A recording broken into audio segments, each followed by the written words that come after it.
Oh, but I'm not getting Discord audio on the stream. Why is that?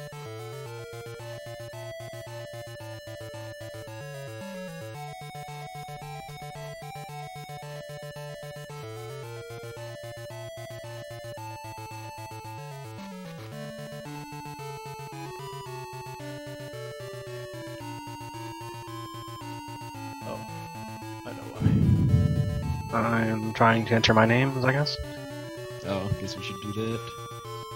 Okay, Yeah, good idea. how do you want to do countdown?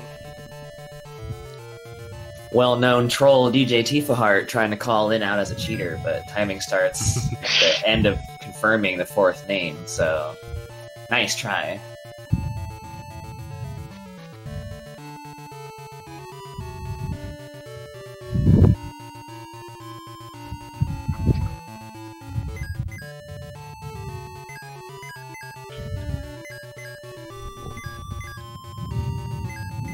Just like red shoes, yes.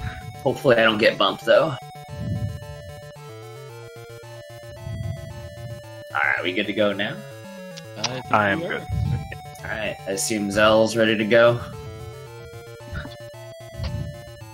Want to throw me a little confirmation there. Yep.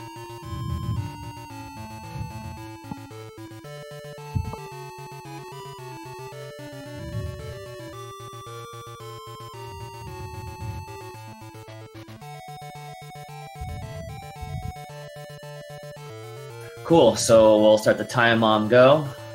In 5, 4, 3, 2, 1, go. Man, that sudden acceleration there, I wasn't ready. Ah, you'll be alright. I've already forgotten how to play. Alright, I did it. Alright, y'all, welcome to Final Fantasy Legend 3. You may be familiar with the game if you tuned in to SaGa 2016, and we're back. We're doubling up. Instead of one runner, we got two. And in this case, we'll also be playing a much different route. 2 years ago, we showcased a glitchless route, nothing quite like Romancing SaGa 3, but some ways to kind of accelerate progression through the game. This is the glitchless category, so we will not be doing any of those shenanigans. Game starts off in a battle simulator, so you do get to go through the fight. Still gain XP and all that jazz, even though it's fake, so they'll be making use of that for sure. And just to catch you up on the lore here, because the storyline of this game it's pretty special. It's Chrono got Trigger all wishes it had this game's story. Absolutely, it's got it all: friendship, time travel, dimensional warping, explosions, robots and monsters, and mutants, and mouths. Definitely mouse. Everything you could ever want in anything, not even just RPGs. It also has the best overworld sprites for every boss in the game. Absolutely. Every single sprite in the game looks exactly how they look in the battle scene as well. Exactly. I would like to mention that text mashing in this game is an art more than a science. You have to hold A until the text box finishes, because otherwise the text moves really slow, and you have to press A. So you're holding A, and if you don't press it at the right time, you just lose time. It's very annoying. Yeah. Shoutouts to the game developers who gave us a fast text option, which is what we're using, and then a pause text option, which they could have made the B button skip the rest of the conversation or fill the box instantly or something, but no, it pauses the text. Yep. But the general gist of everything is the future is doomed. Or the future from what you're seeing now anyway. The kids' present is doomed. It's being flooded, and there's monsters, and there's all kinds of evil lords out there, and so your four party members are sent back in time to what the game now calls the present to try to save the world, and your job is to find all these cool things to make your little flying time machine like super awesome, and then save the world and all that. So the first job here is to find a module for that machine that'll let you travel to the past. But before you can do that, you're gonna have to fly your butts over to a different island. So first task, of course, is to hit a dungeon to be able to do that. This is but first we're going to implement a strategy that was suggested in the instruction manual, which is to grind before we leave the city. Yes. And even in a glitch category, you are like not all that ready for that dungeon, even though it's the first dungeon. Like they'll actually kick your butts pretty hard.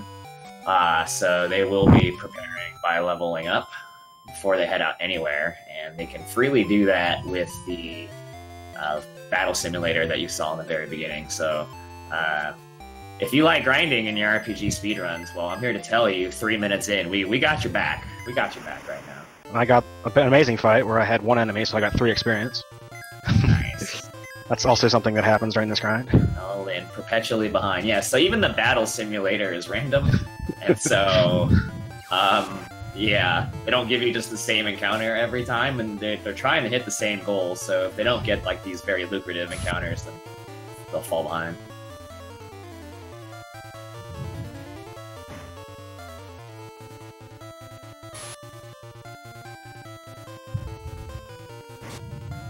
Also, in the game, the select button is an innate turbo button. So whenever you're holding select, it turbos whatever you're doing, pretty much. So in battle, when we want to use our memory cursor to remember our things, we'll hold select and A, and it'll just go through all our commands quickly. You can also use it for scrolling through menus, which is really hard to do because you have to use the D-pad and the select button and the A button to menu at the same time. It's not exactly the most useful combination of buttons. There's a 5th character because in many points in the game you will also have a guest character, but you don't get to really do like you don't get to like change much of what they're all about. So you really only have full access to your 4.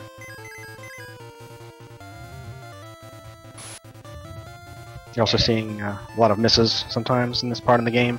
For whatever reason, early on we get a lot of missing, which just makes things take longer. Is there a way to put this in color? Well, I can press this button, and I can put it in this color. And you can see how disgusting this color is, so we're not going to do that.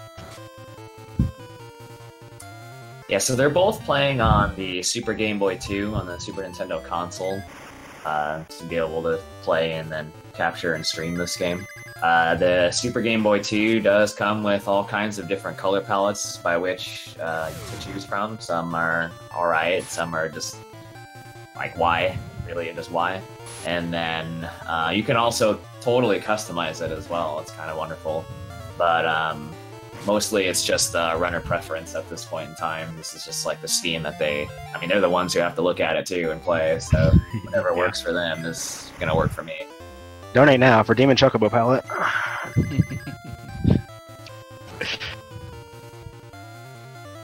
It's weird because the palette stays when you reset, but whatever background you choose doesn't stay. Like if you choose like a different background than the like Game Boy thing, it'll go away when you reset your console. But the actual colors will stay.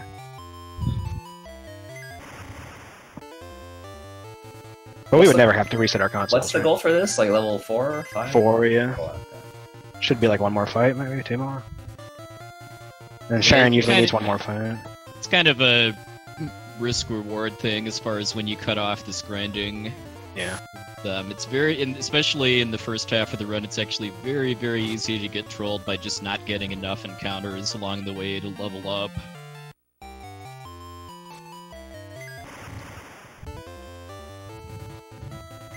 Yeah, sometimes you can just go at level 4 and you'll get exactly what you need, and you'll hit level 6 from the water hag and you'll be happy. And sometimes you'll get no encounters and you'll have to grind 10 more years after you're done anyway. So beforehand you saw like a brief amount of shopping. So you got 4 characters here from left to right. You have Arthur, Curtis, Gloria, and Sharon. Obviously they changed their names. And Arthur and Sharon are your humans and more of kind of like melee-centric, whereas Curtis and Gloria are technically they're kind of more magic savvy. Gloria already comes equipped with a number of spells, including Ice 1, and then just the way magic works in here is you actually buy the spells and then kind of use the spell as an item to teach it to someone, so they bought an Ice 1 spell to pick up some extra offense there, because the attacks of Curtis and Gloria would not be very useful. Yeah. Yeah, I want to say that humans get an innate bonus with melee weapons, and then mutants with magic. Yep. And then the other types of races that you can become have their own bells and whistles. We'll only be seeing one type in this run, but we'll be using it. It's pretty important. If you want to see a different type, you would have to watch the Glitchless run. You would see the other types. And no one would ever see monsters. Or make up your own meme category, like all monsters. Or yeah, 4 monsters. Or something. Yeah.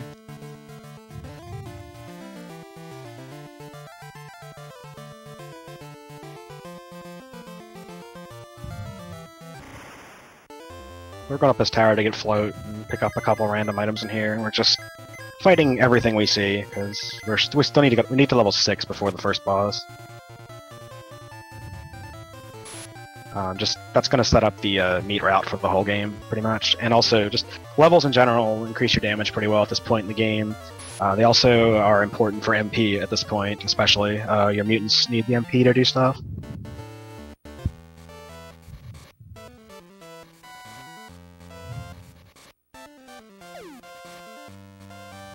Yeah, so puwexil alluded to it earlier. Like, I mean, you could feasibly, if you wanted, sit there in the battle simulator all the way to level 6 if you really just wanted to make sure, but of course that's not exactly a fast option. So the kind of balance there is like, let's hit a certain level, in their case 4, and then hope that, because since they're most likely to be getting encounters in these dungeons, that they'll hit level 6 along the way, which is going to be, of course, more I don't know what word I'm looking for here. Streamline. And I just got 0 encounters in the tower, which in most RPGs would be a good thing, but in this one it's actually bad because now I'm really behind on experience. Yeah, like we said, it's not exactly the best thing to not get encounters, because these are encounters in the tower and the overworld are generally more lucrative than the ones in the battle simulator. But you just can't control when you get them. Well, you could, but it's not all. We don't use it in this category. Right. Yeah. So yeah, go ahead. There is encounter manipulation in this game, but we don't use it. It's not as big a deal in this category as it is in the glitched category, because you can actually run from most things in this game, in this category. Yeah, so if you folks watched Romance of SaGa just a little bit ago, or even the run from yesterday, it's very similar. The RNG is changing on the frame, but you can always constantly reset the game, buffer your load, buffer your directions, and put inputs in on the same frame. It's harder to do in battle, for sure, but regardless, one of the easy ways to kind of make use of quote-unquote frame-perfect play is to skip encounters. But as this is a glitchless category, and manipulation is not like, I mean, I guess you could argue, but regardless, like, it's not a glitch, but since they are going through a glitchless run, it's kind of more in the spirit of the game to, like, not utilize anything like that.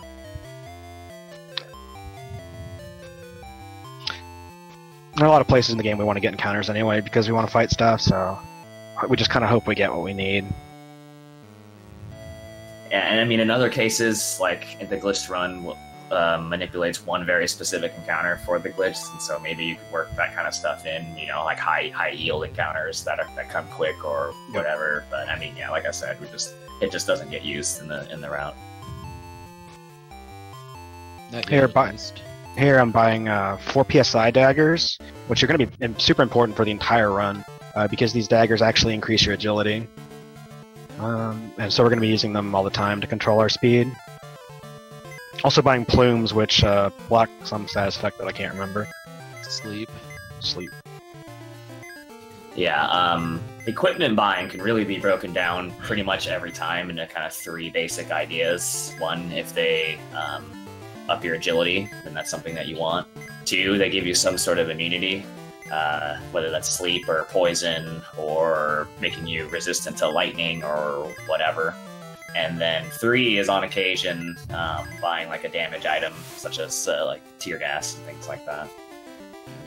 So I got a grand total of 1 encounter the whole time I was getting That's deployed insane. and going to Ilan and stuff. So I am just cutting my losses and going back to the battle simulator because I'm so far behind at this point. I think the XP per minute is going to be better this way than. I just hit level 5 on everybody. Especially now that I have the side daggers, and so that I can both pretty consistently outspeed the stuff and also one-shot it with a decently fast animation. Yeah. You also don't run out of MP when you're using it, so it can also be an issue sometimes if you get really unlucky. You have to take a lot of bad fights. But yeah, our goal is to hit level 6 before going to the past, which is immediately after Water Hag, the first boss. Optimally, you would get enough encounters on the go that you would either hit level 6 off of the Water I never Hag did my or, like, equipment. shortly before. I forgot to do my equipment, so I'm using bad stuff on Water Hag. Oh well. Huge deal. Just means he's outspeeding me, which is unfortunate. Yeah, again, because these two gentlemen are not, totally cheating. Their levels are important, so there's no other. I mean, they'll do some sort of like cheesing in some ways, but not like straight up. I mean, kind of the gist of this run, too, is that about the first half of it is a pretty big struggle. We're going to be kind of rolling through both under-leveled and under-equipped until we get to a point in the story where we have the resources needed in order to level up pretty efficiently.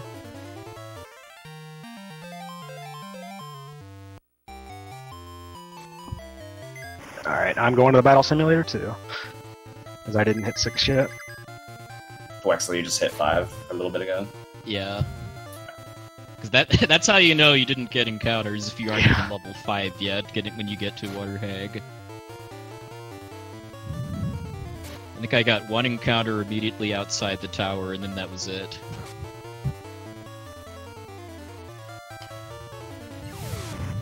The other thing with the PSI daggers at this point in the game is I think they're one of the weapons that the mutants are actually like decent with. Most of the rest of the weapons are pretty bad, but I think they actually can use the PSI stuff. So they actually do decent damage with their normal attacks.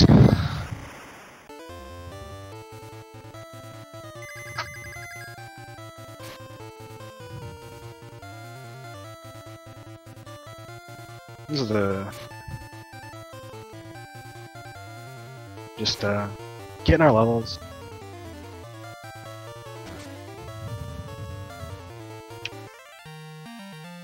This grind's not too bad. There will be one big grind later, but and one smaller one. Other than that, we'll be pretty much going through it. Yeah, because the other thing that can add to this kind of situation too is like, again, the RNG is changing by the frame, and you never really know when your encounter is going to come. And as you saw with puwexil, just kind of in a general sense, like you can go a long way before you saw your next encounter, or it could be like next step, right? So at least the one nice thing, vaguely nice thing here about this one is if you're unfortunate to have to depend on it, then at least the battle simulator, it's instant battles. Yeah, it's very risk reward, like you said. You could go in the overworld and just be super lucky. Yeah, exactly. This is just way more consistent.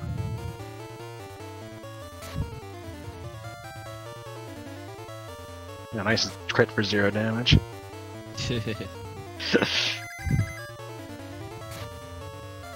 Alright, there's my level 6s on everybody.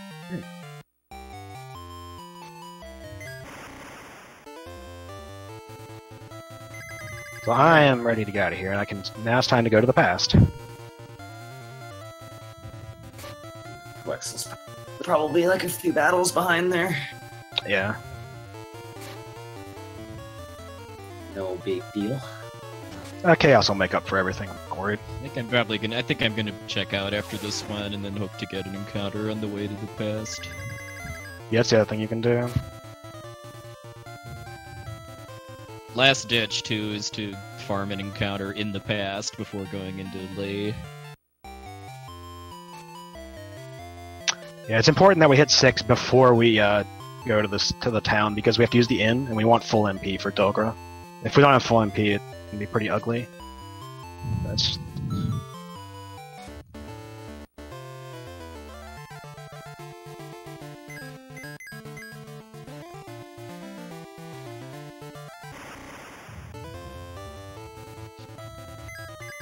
Gonna be doing a little more shopping here. Gonna be buying some cure items to heal with, and then a couple spells just to use early on here. Give our mutants a little bit more damage.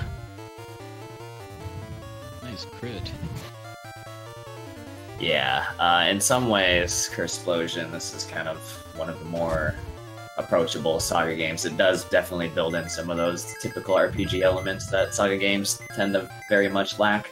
It's still hard, and there's still weird stuff that you'll never understand, or, I mean, you could understand, of course, but you gotta actually, like, dig for that kind of stuff. But there are levels, straight levels in this game, stat gains, all that jazz. Grinding can pretty much solve a lot of your worries, but you'd have to do a lot of it. Yeah, unlike most of the other Game Boy SaGa games, you can actually play this one without understanding any mechanics and just ignoring all the meats and everything. Every playthrough of this game I did before watching speedruns of it was just 2 humans, 2 mutants. Yeah.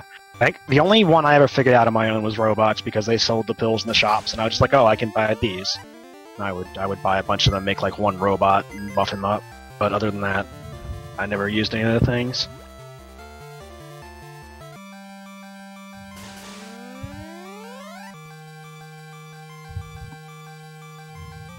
The other thing you can do is you can swap your character you're running around with like that, pressing select for some reason, if you ever want to do that. Alright, so this should give me level 6 here.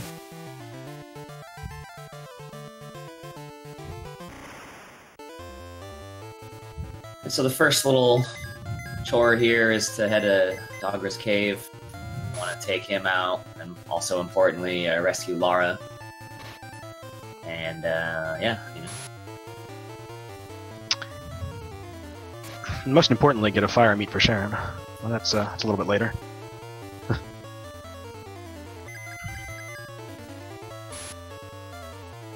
Alright, so there's puwexil's levels. So he'll be performing the same shopping trip and then heading out whilst Lin prepares for this fight. And now we're seeing a pretty great part of this game and speedrun where the bosses are on the overworld every single time, and you talk to them first and then they attack you, so you basically know it's coming, but then the battle starts as an ambush anyway. It's really dumb, actually. This one at least makes a little bit of sense because you may not expect Lara to attack you, but yeah.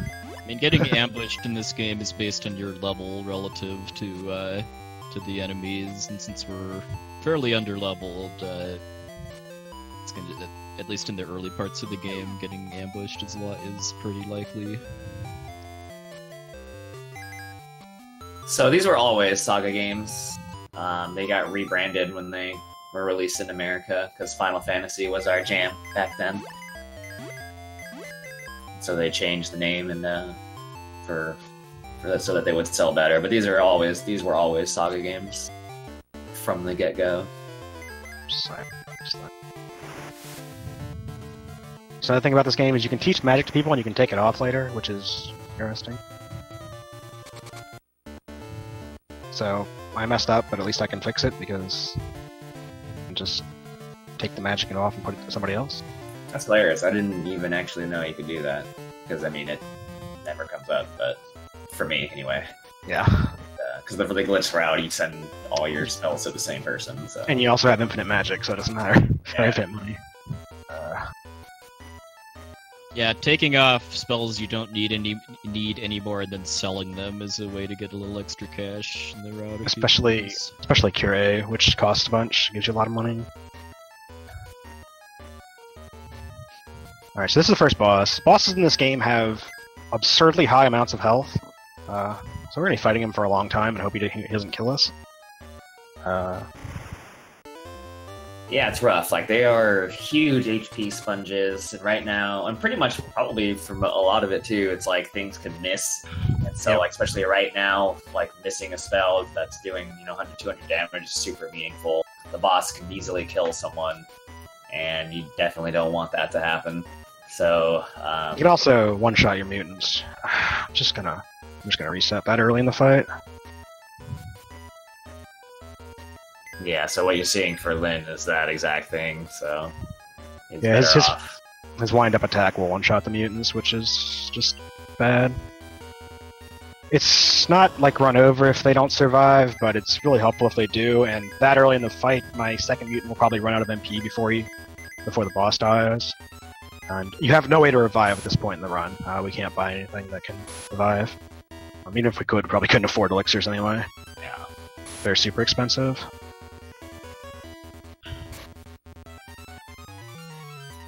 All 3 Legend games on the Game Boy are SaGa games, SaGa 1, 2, and 3.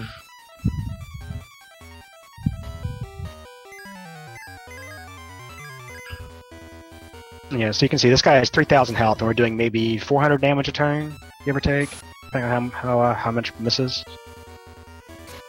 So it takes a while.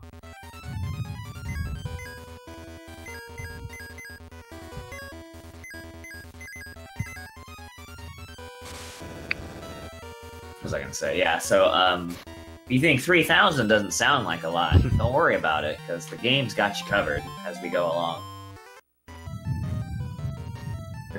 We're also hoping for a drop at the end of this, a specific meat drop at the end of this boss fight. The 2 witches on the side drop a fire meat, which we want. It's random, we can't really control it, but it's very nice if we get it, because we have to get it before we leave here.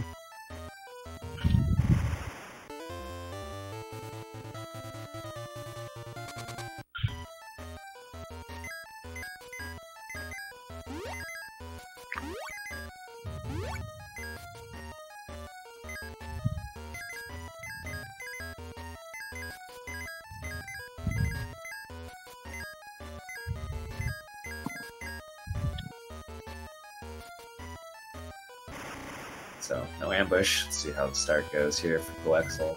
Seems relatively fine for Lin, though. Just slow going, because that's just how bosses are. Well, there's one down. It's unfortunate if they die here because it makes chaos worse, like a lot worse, but let's do what you can. Classic commentator's curse, man. And I didn't get the meat. Fortunate.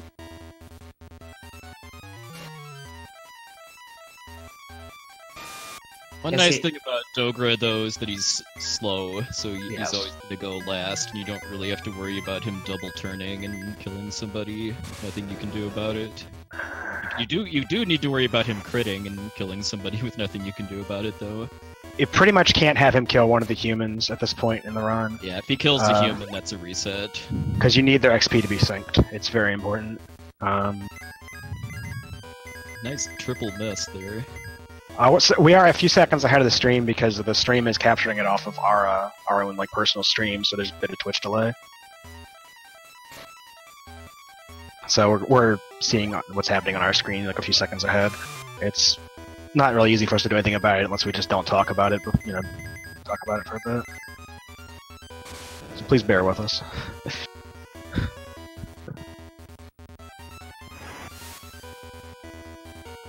Alright, so I have to grind here a little bit, leaving here, hoping for fights like this that have enemies that drop fire meats. This witch drops one. I have to get one before I leave. And I also have to get a level up. So if I fight too many fights, I can't get the right meat, which is... I have to get it from a different enemy. Yeah, and that's where the system, the classic SaGa system, gets to be fairly complex. So this game, you can eat meat to become a beast and then a monster, or you can eat robot parts to become a cyborg and a robot, and they all work very differently as far as like monsters get their weird abilities and stuff, but like cyborgs level up with gear, and robots you could buy pills for. It looks like puwexil got trolled there. Rip.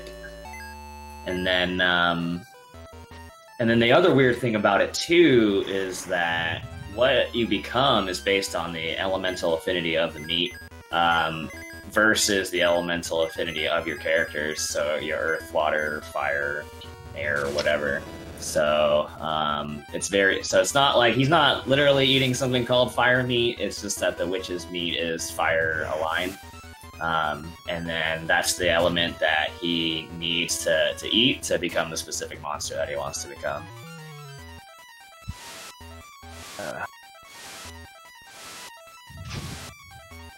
And the most optimal way to get what he wants is for it to drop off the Dogger fight, because otherwise now you're going to sit and do what Lin's doing, which is fighting over and over again until you get it. I think I'm just going to reset that one. So, as dicey as it is looking for puwexil right now, he gets trolled twice here. He'll actually move up a lot of time if you can get that meat drop. Yeah, you can be here for a long time looking for it. I've got 2 enemies in this pack that can drop it, so that would be good.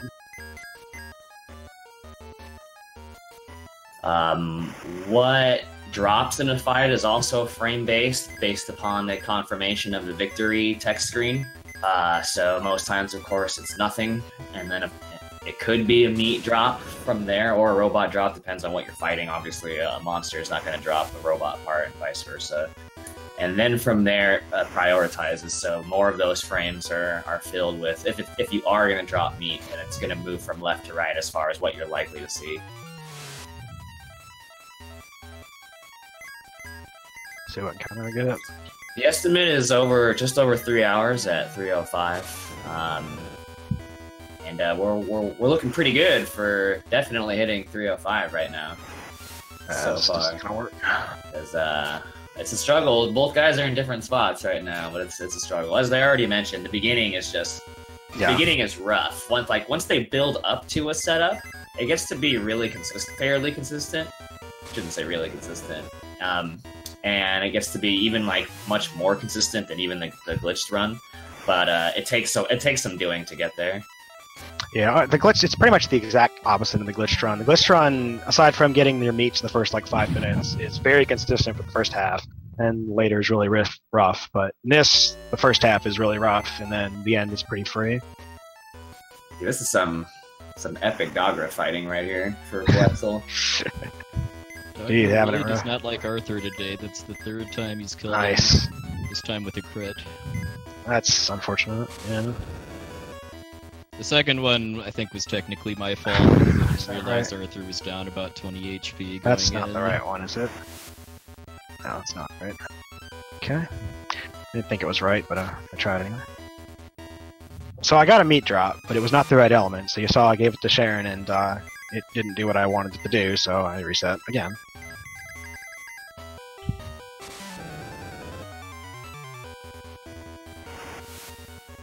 I could, alternatively to this, get my level 6, and then try to grind for an earth meat instead of a fire meat, but it really doesn't matter. I mean, you have to get a specific one either way.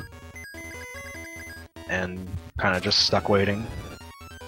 And the fire monsters tend to be easier to kill quickly, too, because of you having the ice spell.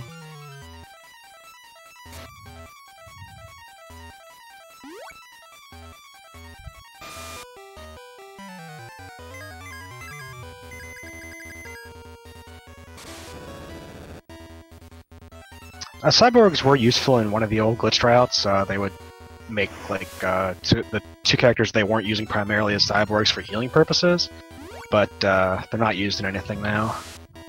They're not bad, but they're based on your equipment. Like their stats are based on what equipment they have. We're in Legend 2, where they their advancement is directly tied to how good their equipment is. In the Japanese version, there's actually a glitch where you can use that to get really OP really fast. That got patched out of the US version, sadly. And I think in glitchless runs, we just don't have that much money. TNT or other types of just consumable weapons, and then you can use that to just get the bonus for the weapon infinitely. Okay, this could still work.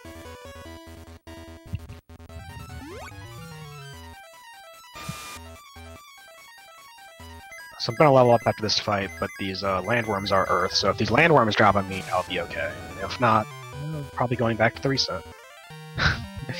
Alright, so puwexil gets through. I think, what would you lose? Like a casual Casual billion. billion? Yeah. No meat for me either. Excellent. Rip. So I got the worst of both worlds. Landworm. All right, we did it. All right, I'm done. I have my levels right. Yep, 9. All right, so I can finally get out of here. Now we have a beast warrior. Yes. If I had gotten it as a fire meat, I would have been a pixie, I think, or a fairy, one of two. A fairy, yeah. And then when I leveled up, I would have become a warrior. But because I got the earth meat at 9, I'm a warrior now. And Sharon will now... We don't have to feed Sharon any more meats the rest of the game. She will just progress like this on her own as she levels up. Every time she levels up, she'll turn into a different monster. And the whole monster thing was routed out, so we'll get what we need when we need it. Alright, nice first try whisper meat. Nice, alright. Oh, baby! That's the comeback. Back in the game! Like we said, you're just one thing away from it being a race. The drawback to getting it early, though, is that Sharon is now very, very weak for the rest of the grinding to get the level you need for Ashura. Because she no longer gets the human racial bonus for swinging the side dagger.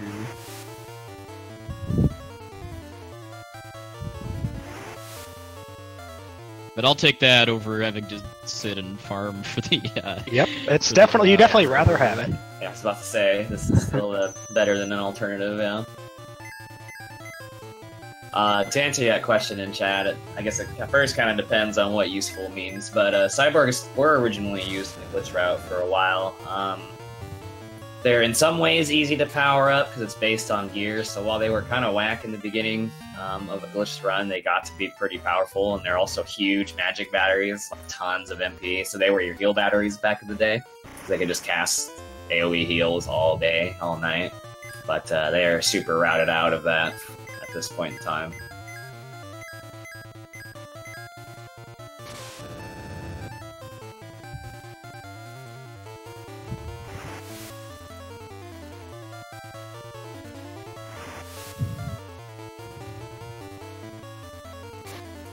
So the main thing about robots, which are not going to be used in this at all, is that they, you know, again, what robot you get depends on your level and your elemental affinity of the meat you're having, blah, blah, blah. You get to be a certain robot, whatever it is. That robot comes with some specific talents specific to that robot. And they're really weak. They'll level up, but they'll actually not get any stat increases or anything like that at all. They power up by you buying pills for HP and pills for strength and agility and blah, blah, blah, right? And monsters are, like, not like that at all, to a degree. So again, you're still having to deal with that, like, weird elemental meat affinity and level base and things like that. And again, every monster comes with its own specific kind of set of talents, if you will, which is exactly what the glitchless route is routed around quite heavily, to where certain monsters will be carrying them throughout the game. Maybe because maybe a certain monster is resistant or immune to something else later on, or has a really specific ability that's super useful, or what have you, or is really fast, or any combination of those things. So it's very specific. That's why they need it. They can't just be any monster, and it's like, all right, let's go. It's all like the first point where it really matters is that we want Sharon to be wind elemental beast when we get to chaos, because at level 10, which is the level we'll be there, she'll be I keep forgetting if it's a fairy or a pixie, but the race that she is will have quake resistance, which is really important for the chaos fight. Chaos is by far the worst fight in this category. You wouldn't know from how much trouble we had with Dogra, but you'll see. Or maybe you won't.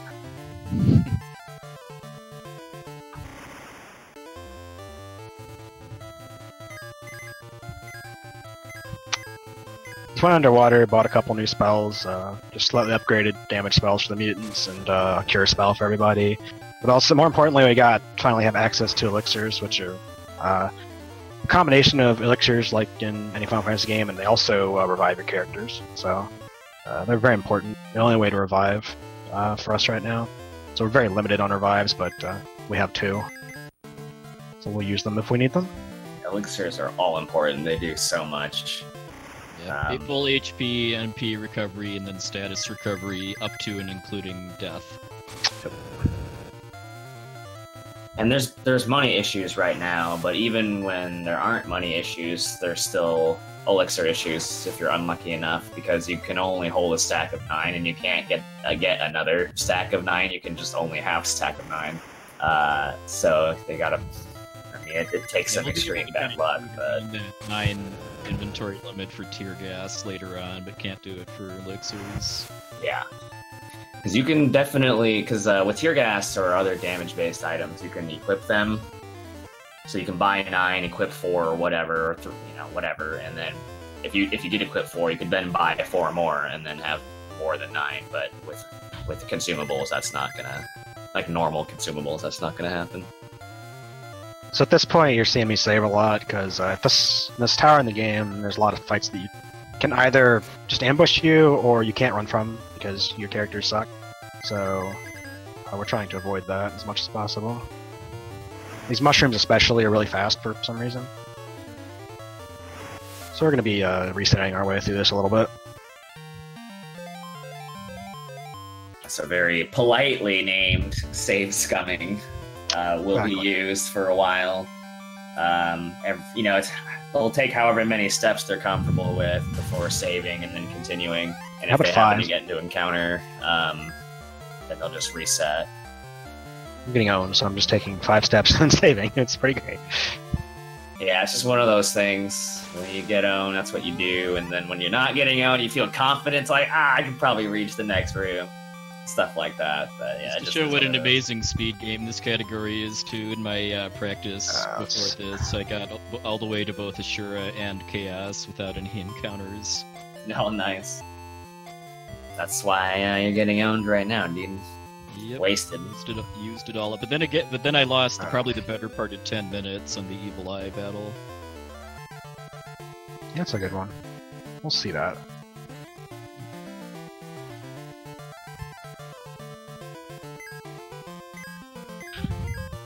I'll give you something else. What could he have to give us?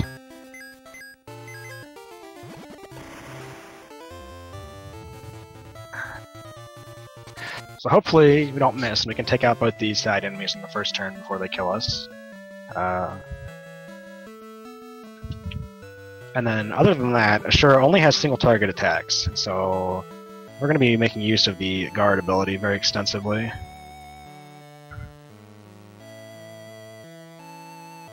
Which is something we haven't really explored much.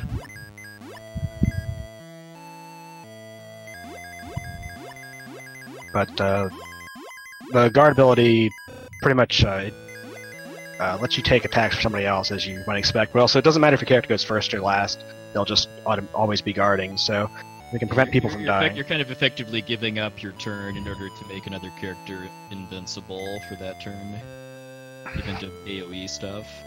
Yep. It's actually very useful in AoE stuff because you don't take double damage or anything really, you just take like one hit of it, sort of. So it's not like you're gonna die from it.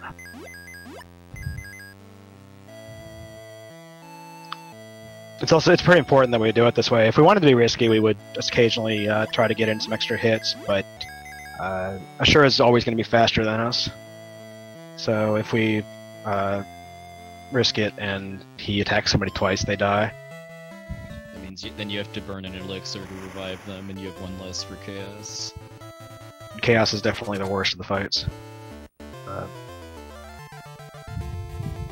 It is funny too, because Chaos is a pretty throwaway boss in any percent. Oh yeah, it's just a straight joke of turboing through with your attack for 4 rounds. It's wonderful. But what makes Chaos just so awful, both in this and honestly in casual play too, is just that he's got an AoE attack called Quake, and you have no means of AoE healing yet. That's pretty annoying. I guess actually that's not that bad, I can fix that.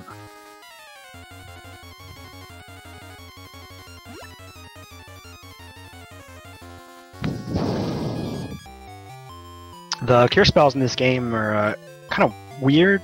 They actually cure like a percentage of HP. So I think cure 2 is like 60%. I want to say it's either 60 or 70.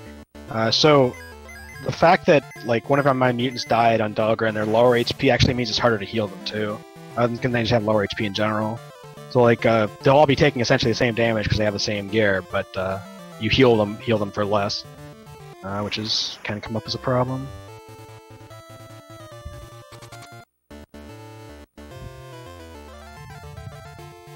We're kind of just at the break point too, where the cure spells are worth using over potions. Yeah. Yeah, the cure 2 potions heal for 100 them, I think, all the time. It's not based on a percentage.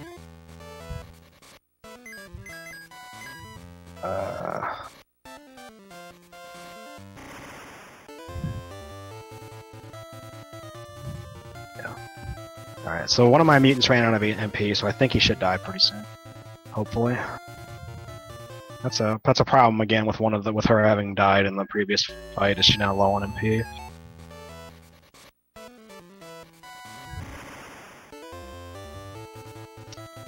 Always amazing when you get a can't run on a fight that doesn't include mushrooms. Yeah. Twice, yeah. Including one on the actual transition trigger, which definitely can happen.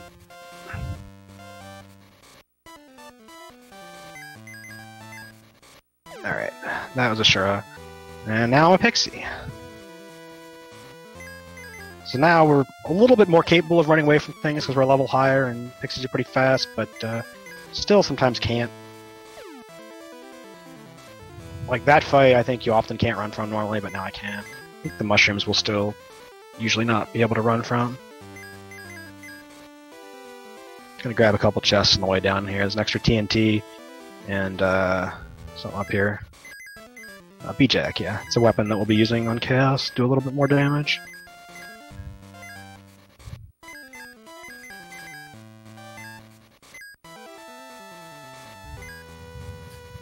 So for puwexil, I mean, Lynn already mentioned it. You're kind of just adding some damage spells to everybody, some heal spells, and then the TNT are flat damage items. So it's good for anybody because you can give them to someone who may not be all that melee centric, but they'll still do good damage. Or they'll do the items. Yeah, there's Yeah. another route option actually where you make a pit stop in a wrecked ship on your way to pick up a tear gas, which lets you both one-shot the two warriors, then do a bunch of damage to Ashura too, but it's kind of iffy on if that actually saves time or not, especially if you get encounters on your way to the tear gas chest.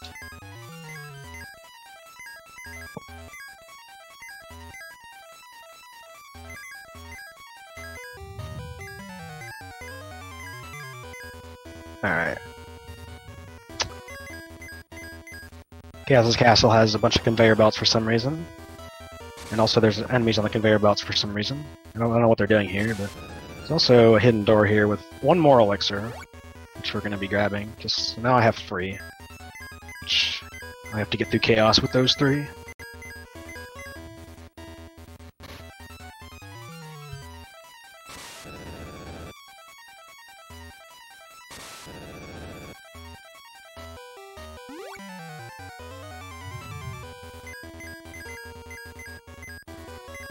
The bottom part of Chaos's castle, the section I'm in here, the enemies usually don't cause any problems. Very rarely you can get like an ambush or something and take a billion damage, but oops. Supposed to not go down there. And once we get into the second part, there's a lot of nasty enemies again, so we'll be saving to not get owned by everything.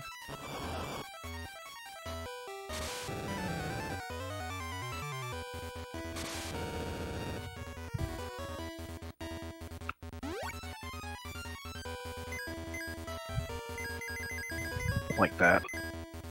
Yeah, sure. He gets demoted through all the games. It's pretty good. Some backyard scheming going on between the enemies in these games, changing up the order.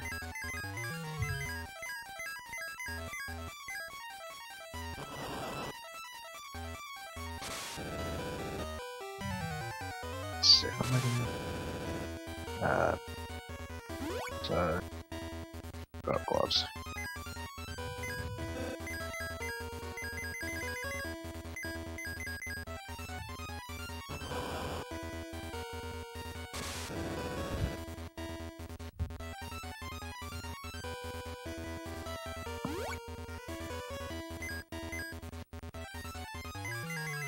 Again, we could manipulate these encounters away, theoretically, and you would in the 90% category, but we just have chosen not to do it for this category. It's not really in the spirit of it, more than anything.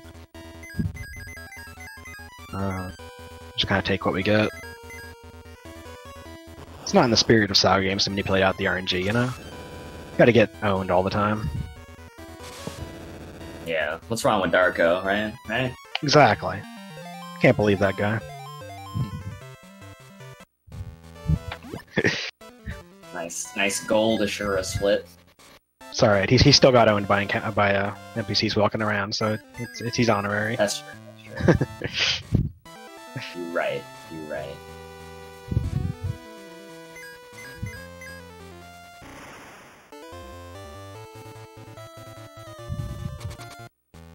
Aw man, that run was actually really impressive to watch, I'm gonna say.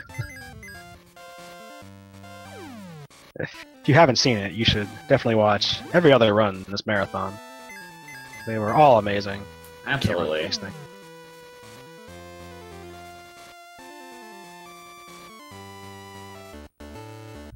That's puwexil's like 2/3 of a dungeon behind, but I mean, Lynn's coming up on Chaos, which is like the absolute wall of the run, so...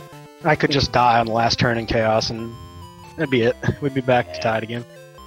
Who the heck knows is gonna happen? It will be stressful. It's just, again, it's a long fight. Chaos doles out a lot of damage. There's no good, easy way to heal that stuff, and eventually, like, you just have to... I mean, you gotta get lucky because you can't sit there and withstand everything for all that long. If he just spams Quake on you, there's nothing you can do, because we don't have any, like, AoE healing at this point. We've only got single target healing, and his Quake does, like, 100 damage to everybody. That's not just because this is a speed run. You literally cannot get any means to AoE heal this early in the game. You don't get AoE heals for a very long time. Yet they throw a boss at you with Quake. And it's not even like this rare ability, like, oh no, he did this 1 in 10 thing, Quake, and that sucks. It's like, yeah, he does it. He does 3 attacks or whatever, and like that's one of them. So he can do it every turn. Chaos does always do it on the first turn of the fight, and since you know it's coming, there's some preparation you can do to make it not a big deal.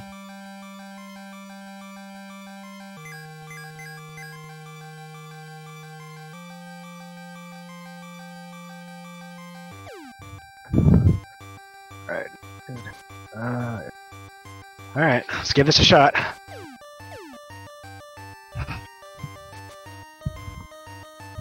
That was unexpected. I hope you have a terrible first attempt and then a good second one. I had a terrible first attempt, actually. I already reset once. First real one. And again, because he always uses Quake on his first turn, we cannot take a surprise attack on the first one, because he'll just Quake our whole party, and it's just way better to just reset.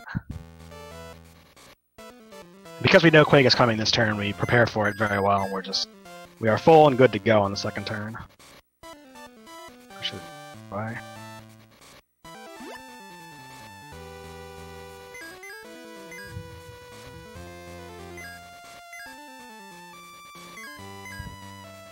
Or not. I'll just reset there. I'm not going to waste an elixir on turn 2.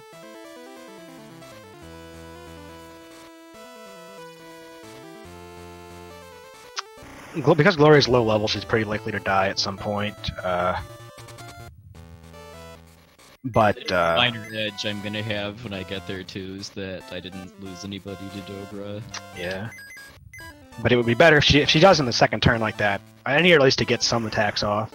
Again, MP is actually a problem in this fight. You're likely to run out by the end, depending on how it goes.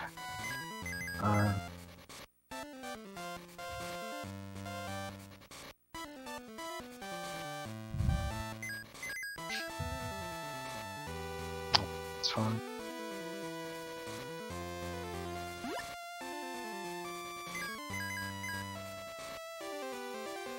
We gathered the units because the game told us to. Gotta catch them all. Alright. Putting the PSI dagger on there to make sure I'm faster than Chaos. And a Quake. Nice. It missed Sharon, but that's not really helpful because she doesn't take much damage from it anyway.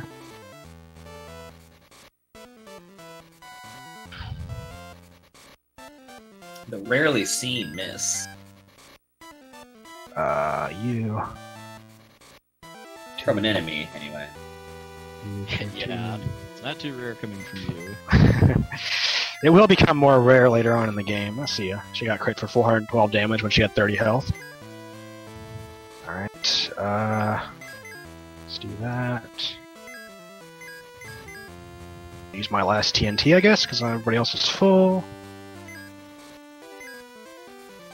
Get some of that damage in. He has 4,000 health, I believe, so do the math in your head.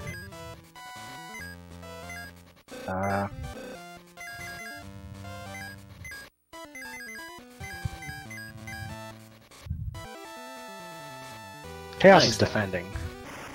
That was very unexpected. Oh man, if I die now, I'm behind. This is unfortunate. Yeah. Yeah. Good luck, Puwexil. Agreed. Actually, it's fun.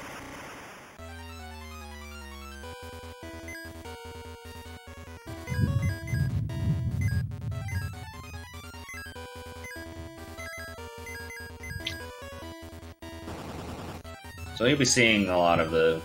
I mean, I think they already touched on this already, but someone gets low, throw a guard on them if you can. Someone needs to heal, throw a side dagger on them real quick to make sure they go first to get that heal before Chaos does. If they get a free turn, maybe throw a spell out, or if they got TNT, you know, throw that at the boss. Hope for single targets, non-crits from Chaos, because obviously that's one person you gotta take care of instead of 4, or I guess 3 in most cases. They have the means to take care of someone who dies, but ideally you don't want to see that happen.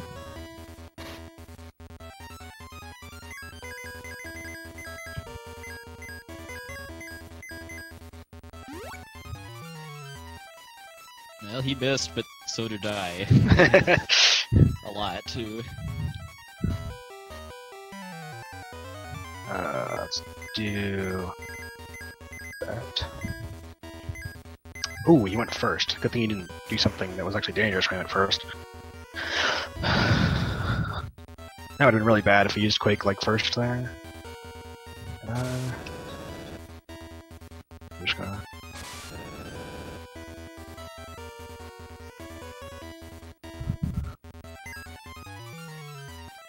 Okay.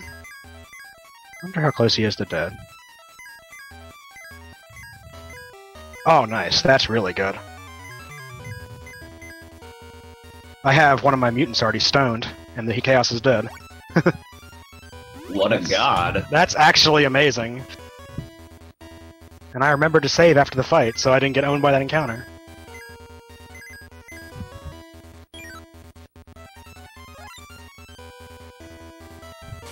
So yeah, we're actually about to go get both of our mutants turned into stone immediately after this. So having one of them already stoned is very helpful. It doesn't completely negate the RNG, because I still have to find the encounter and get the other one stoned, but it can speed it up a lot. Well, I had a good start, but now I'm just getting trolled pretty hard by Chaos outspeeding me and doing stuff that hurts a lot. Yeah, he usually doesn't outspeed Sharon, but sometimes he does. It's just He's done it twice. really unlucky. Yeah.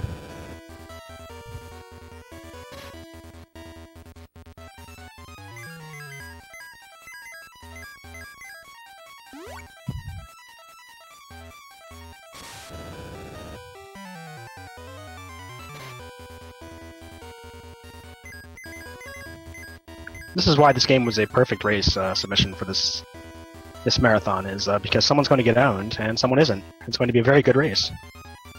Hey. There was just as good chances that you both got owned.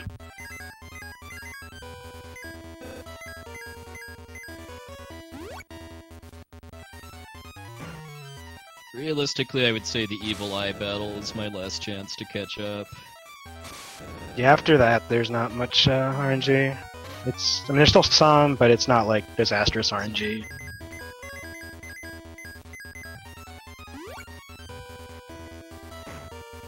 Got there first try, though. Yeah. Got that going for you. First try every time.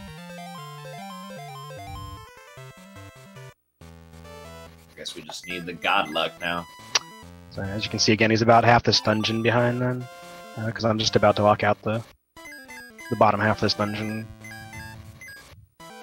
and then I'll just fall down a couple holes.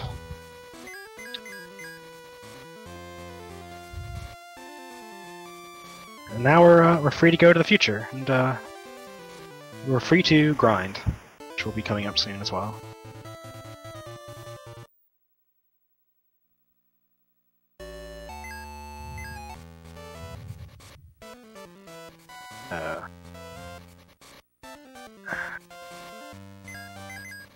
Nah, we're talking about the future. The future. We're going the future faster than at 1 second per second. No math.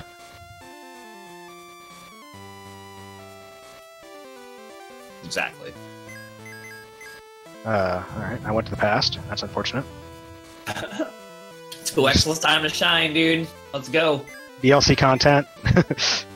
I didn't know how the menu worked. Apparently if you press A on the blank space, it puts the cursor back on the top. Who knew? We've all learned now.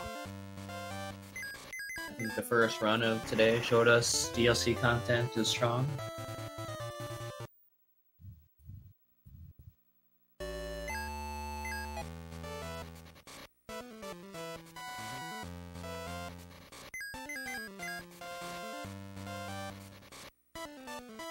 Unexpected attack.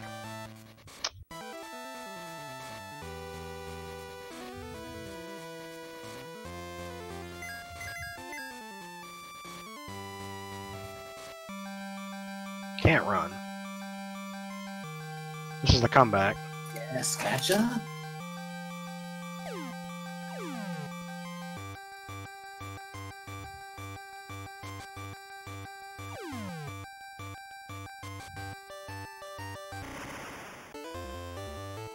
Alright, so we're going to be buying a lot of tear gas here. He actually did catch up quite a bit. Yeah. Yeah. He had a much better walk, I guess, overall. He's just entering the Talon right now. Yep. Or at least on my stream while you're buying. Yeah, I just hit the future warp. That's hilarious. Yep, that's SaGa 3 for you. Over here and talk to Granny. We get Morph. Granny. Press F to pay respects. Respects to Tonic's run, of course, not to Granny. F is a true hero. Granny, not so much. I mean, we did talk to Granny like 3 times in this run. She's very important to us.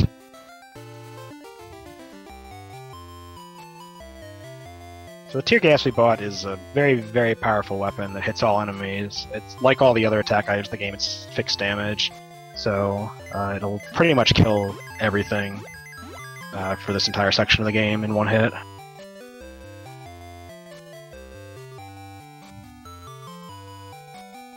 I believe getting Morph here is technically optional because the only required usage of it, at least without using glitches, you can have a guest character cast it, but we need it sooner than that in order to get access to some good shops.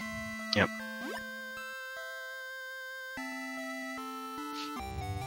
We're going to be buying lots of equipment, pretty much all of which increases our agility. The world is square.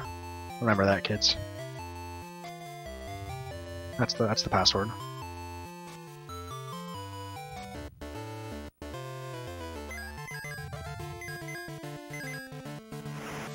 I'm not gonna lie, I was sitting here for a minute being like, where are you? 'Cause I don't You've never seen this before. Yeah, I don't do that town at all.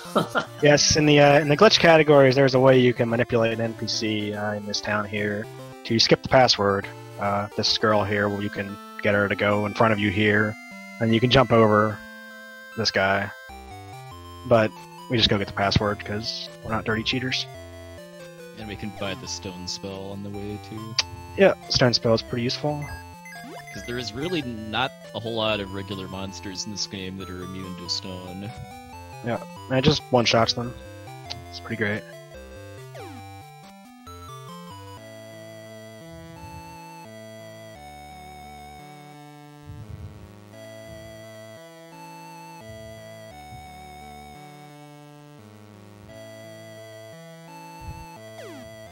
this whole, we're gonna be doing a little bit more shopping. Just like I said, we're gonna pick up some shoes that increase our agility. Yeah, they're kind of in like a classic RPG speedrun like prep period of like shopping, gaining levels, like hitting story triggers, like all that jazz. So getting more for shopping, talking to Myron for the password, getting Dion over here, buying cool agility boosting or immunity, providing equipment, specific tear gases for sure, so they do 1 billion damage, and they'll be able to clear out anything they fight around here in one round. Getting OP guest character. Oh yeah, and that's one thing this game's really good about. Every guest character you get is super useful. Yeah, Myron's not that great, but he still does way more damage than your people do for a while, and all the other guest characters have a ton of useful, like, magic and other things. Yeah. And a great thing, too, is that they do not suck up experience. Yep.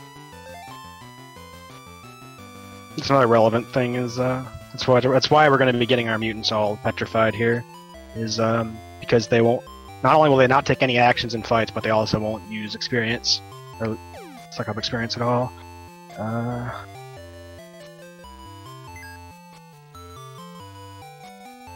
So I got actually a little bit extra experience from Chaos because my my mutant was petrified, which is nice. I have to start thinking about meats, don't I? So yeah, at this point we're going to be doing our last big grind segment. We need to get to level 18 overall, and also we need to get one more meat. It'll depend on what level we are. I'm level 12 right now.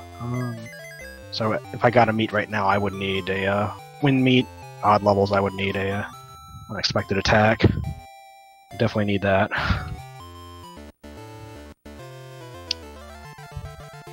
And odd levels, you need water meat. So we're looking for those. It's nice because there's lots of those enemies around here. This is nowhere near as stressful as the first grind to get a meat. We have a lot of chances.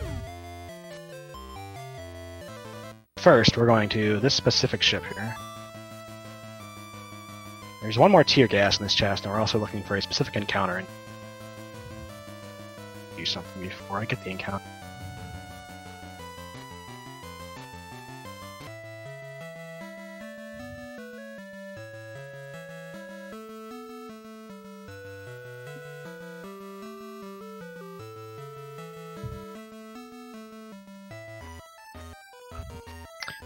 We're looking for an encounter with 2 evil eyes in it, because they can petrify your characters. And petrify lasts the end of battle, as you can see, unlike being dead, which cures the end of every battle. And additionally, it is not removed by using the in. These are both very important, because we obviously need to get out of fights. And, is she hurt? Oh, she's hurt. Yeah, they're essentially effectively out of the game, so nothing will affect them. Like the game doesn't take them to an account when it comes to running and things like that too. Yeah. We can still put stuff on them. Yeah, so you can change their equipment though. That's funny. So yeah, it's just a super useful thing to do to get useless people out of your party. Because then our other 2 characters are effectively getting double experience per battle. That, for the most part, removes the need to grind for, well, not for after right this. now. We're going to be doing a lot of grinding right now, but after that, for the rest of the game.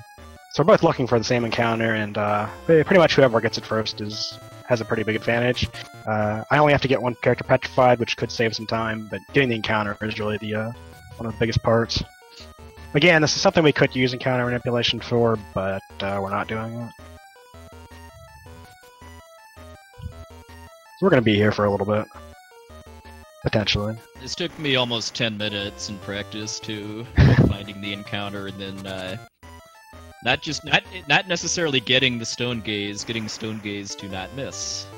Ah, yes.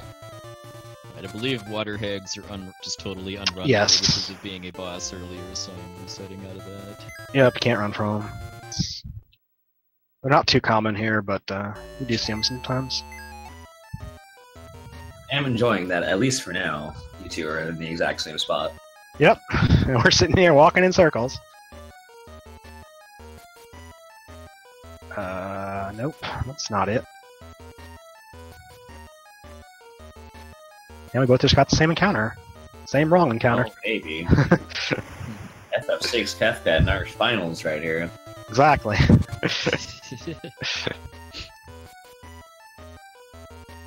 That's not it either. That's the same encounter again. Okay, I'm gonna juice the frames. Alright, juicing frames. Here we go. It didn't work. Cloud lied to me. Never trust the Claude, dude. Agreed. So I hope you guys are enjoying the real SaGa experience here. Yeah, along with the only music and the OST that I don't care for too. Yeah, it's music in this game is pretty good. Music in most of the SaGa games is pretty good, really. Even for these Game Boy chipsets and stuff, they get a lot out of it. It's one of the big draws, really. Yeah, nice water hags. Water hag, but no. Triple water hag. That's awesome. There it Get up is. to 4, I think.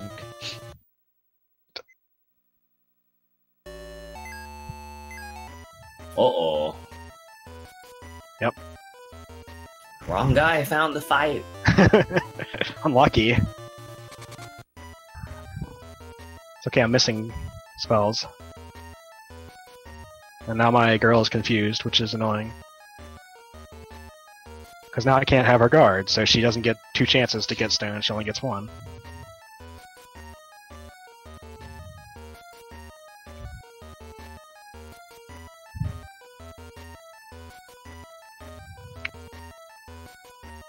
Nah, dude, most of the songs in this game's pretty good. Tripping. Yeah. Oh, no. It's 2 misses on the wrong person, so I guess that's fine. It'd actually be really interesting if, Alright, there we the go. wrong... Alright. Oh, this is it. This is definitely it. This is the comeback. Keep trolling, game. Keep trolling on the right here. It's alright, my girl is like going in on the evil eye, she's gonna kill him. Oh, she's paralyzed, there we go. Wonder if that overrides confusion.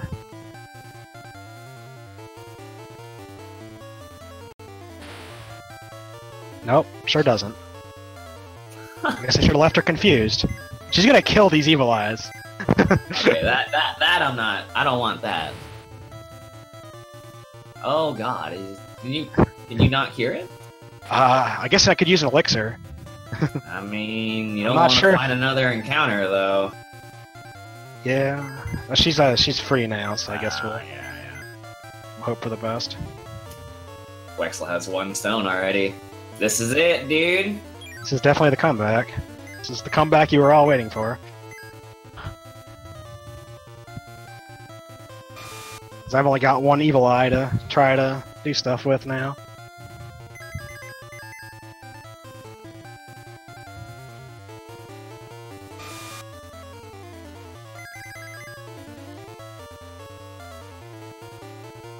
If anyone's curious too, you can't just cast stone on your own characters because casting spells that cause status effects in this game, will cure them instead. You gotta miss on Gloria.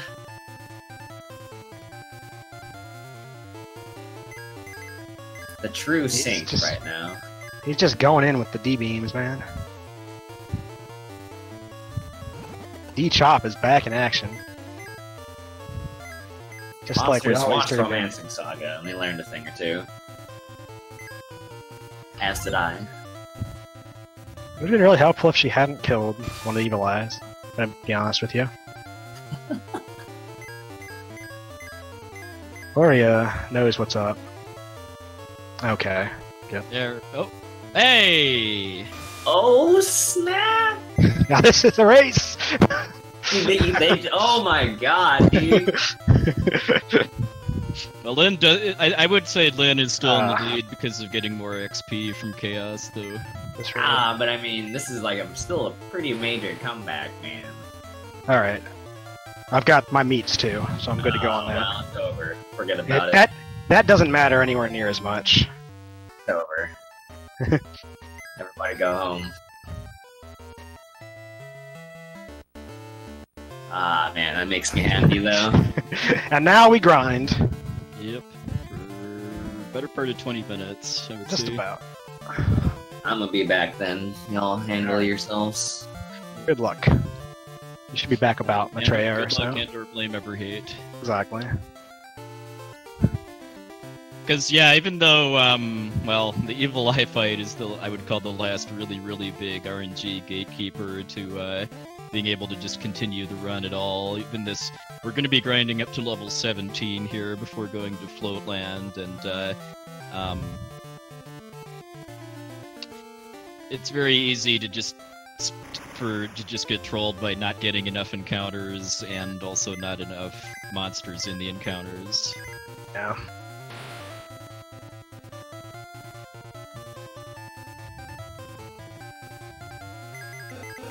We're gonna be using up all the tear gas we bought, and then we're gonna be buying some more.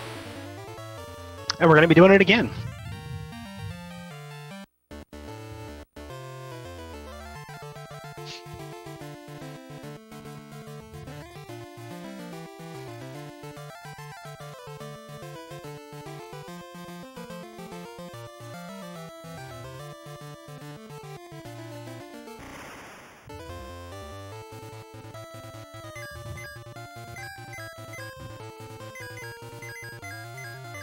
Sometimes they'll never survive naturally, but sometimes if one of the enemies is defending, they'll survive the tear gas. That's pretty much the only thing that can happen.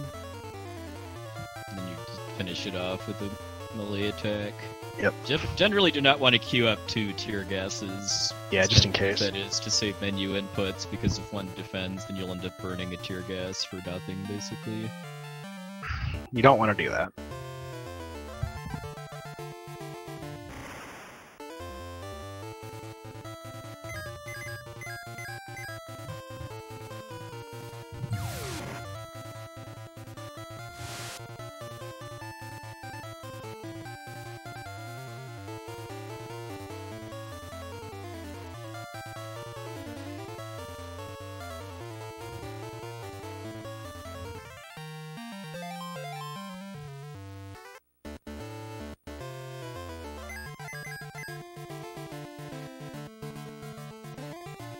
Astute observers will note that our 2 beasts are actually like turning back and forth between the things the other one was.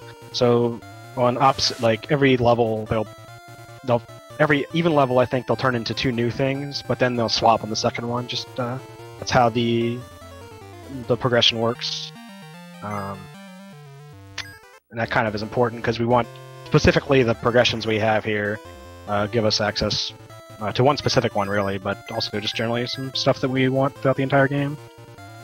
We'll see that we won't see the real good one for a long time, but it's pretty useful. Makes the end game pretty safe and pretty straightforward.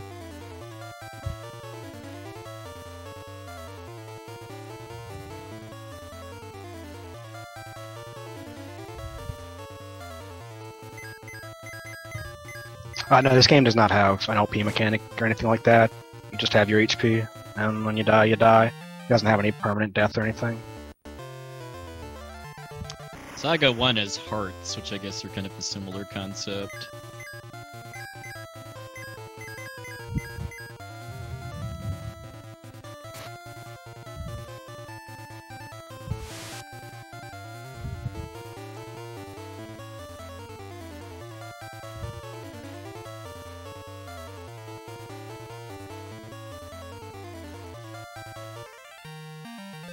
Should be my meat there.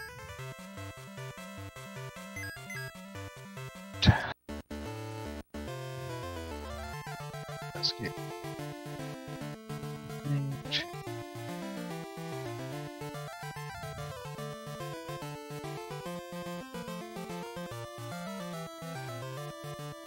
So like puwexil alluded to a little bit earlier, we got around the item limit with tear gas by buying a bunch and then equipping it on somebody, and then we could buy some more. So we now have like 15 or something.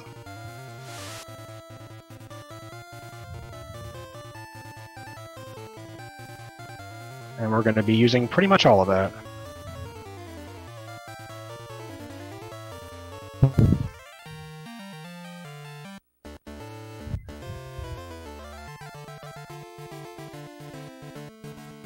So if you thought we were done grinding, boy, were you wrong.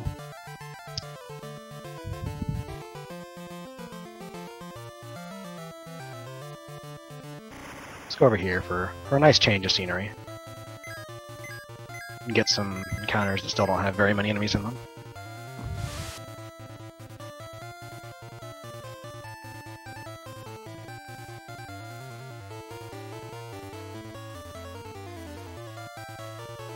That's level 15.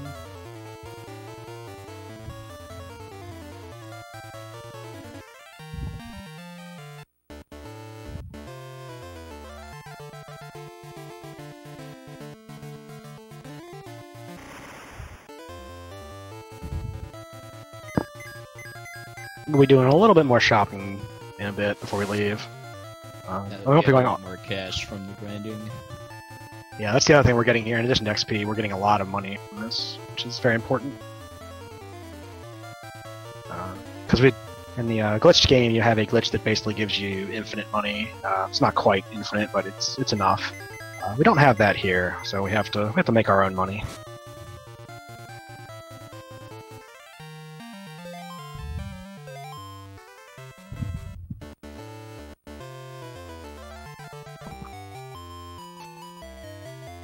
One survives. Some brooches to guard against poison and some mage armor to guard against confusion. Yep.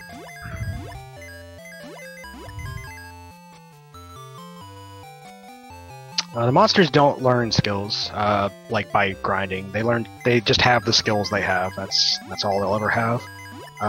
But we are grinding to specific levels to get specific monsters for later in the game too, in addition to damage and HP values.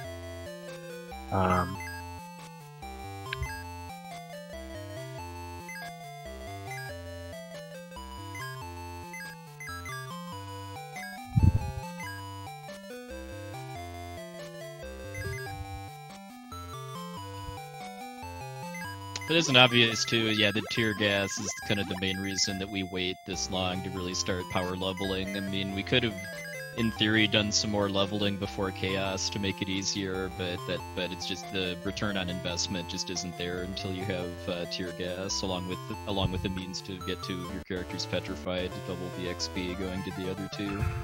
Yeah. It's just way more efficient to do it this way. So we just choose to lose 10 years to dying to chaos instead of 10 years grinding.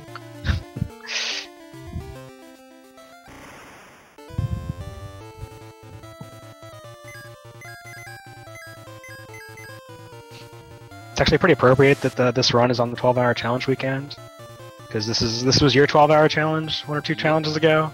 You just you copied the route from the JP. A little bit different because stuff works differently.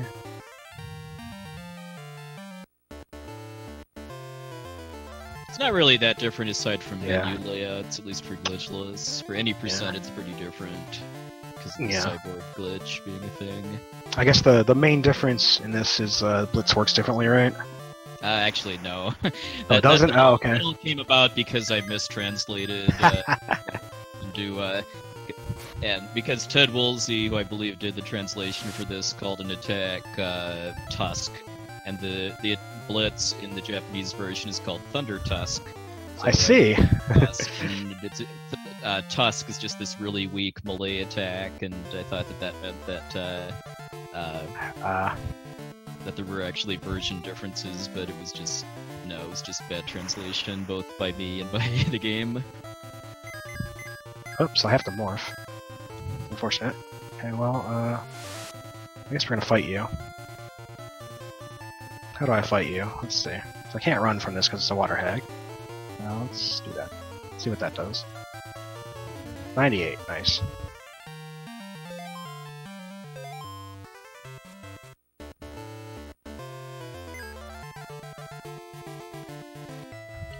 Well, I'm using the aforementioned Tusk skill right now to try to kill this water hag.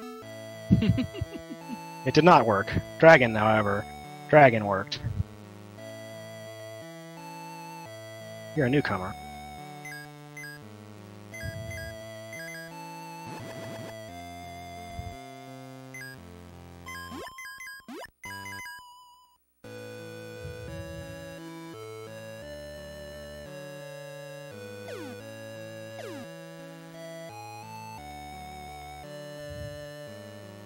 Despite the name, the fast spell in this game does not actually make you faster, at least not directly. We'll get into more about that later. It is still very useful, even though it doesn't make us fast.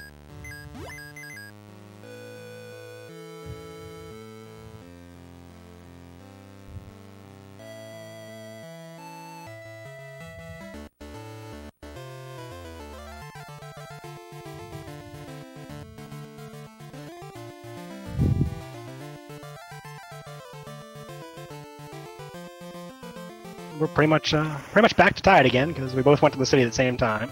I didn't get any. Yeah, I got like 1 or 2, but I had to fight a water hag, so it's a. Not sure how close to level 17 I am though.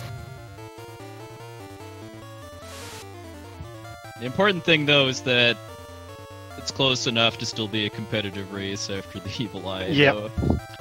Yeah, at this point, which is not likely. Yeah, that's true. First hour and a half of this game. Can't ask for anything more. Well, you could ask for like not dying to Dogra or Chaos. Oh, or, fine. If you want to be greedy.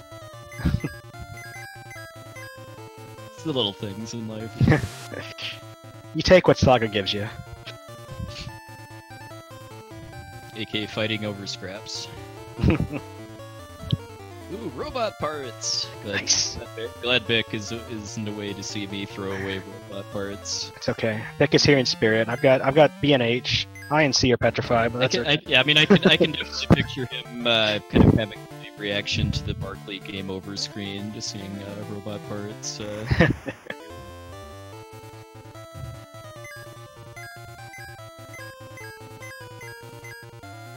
Alright. Level 17. I feel like I'm probably maybe 2 fights away from that. It's been an okay grind as far as getting lots of big groups. Only yeah. Like two packs.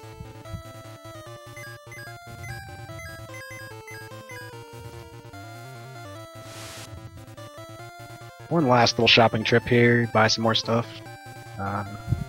Speed armor again, making us fast. Fast spell might not make us fast, but we've got armor to make us fast. Yep. We actually don't turn into monsters in this game, we turn into beasts, which are like monsters, but slightly different. Yeah, there's actually a total of 6 different races in this game. You have humans and mutants, which are kind of the starters, and then 1 piece of meat makes you a beast, and 2 makes you a monster, and then 1 robot part is a cyborg, and 2 is a robot, and all of them have different advancement systems. Yeah. Or you could, but this game lets you play through without ever having to touch that system if you don't want to. Is the thing, just because there's actual levels and experience points, which most other SaGa games lack.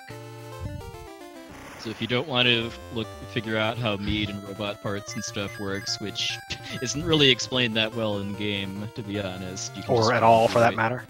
Just grind your way to victory. How's the Flush X?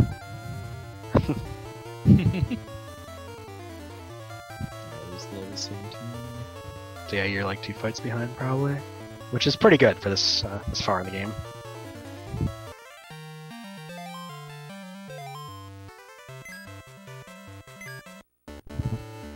I'm still fighting some things up here on the on Floatland. We still need to get to level 18 before the next boss, but we're just fighting some of it while we go. These fights do give a little bit less XP than the ones down there, I think, but we have to run through in here anyway, so we might as well fight stuff while we're going and try to get the levels on the way. And these earrings I'm buying are for paralysis resistance. Oh, that's a good fight. Because there's a fair number of bosses in the rest of the run that can use status effects, and if you're immune to them, then that turns what could become a pretty nasty thing into a free turn.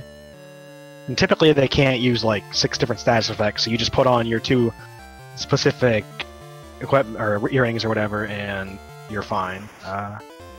So you have resistance against like the 1 or 2 status effects they'll do.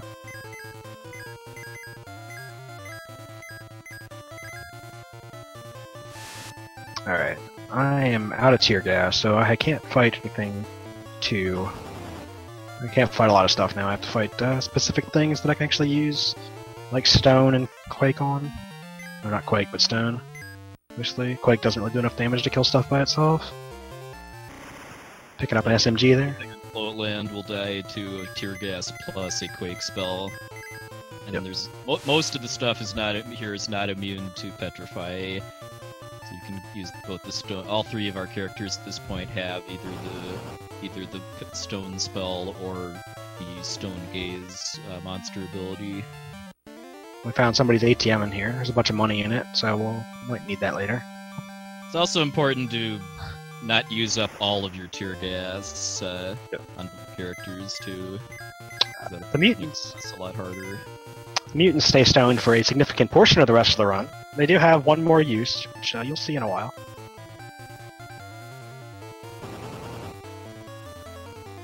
I should have fought that.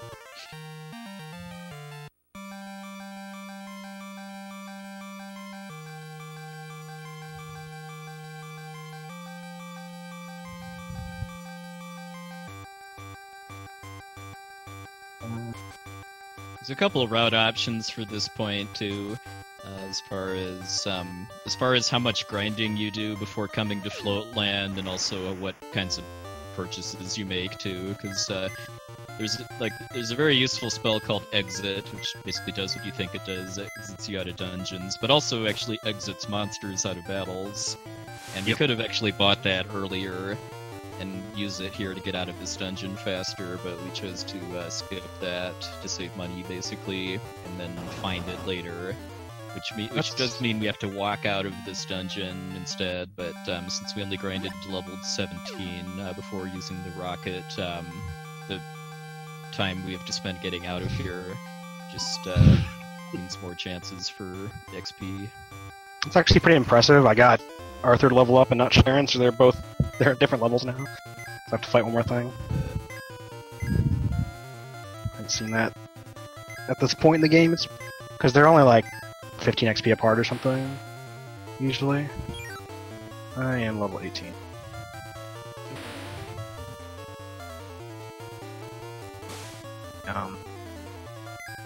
Okay, I just did a dumb and used up my last GS. Yeah, that makes and I Maitreya a haven't little bit saved more. recently too, so Maitreya is gonna be fun. Yeah, that's Not impossible, but yeah. not impossible, but the start will be a little rough. Yeah, it's just annoying. Gotta.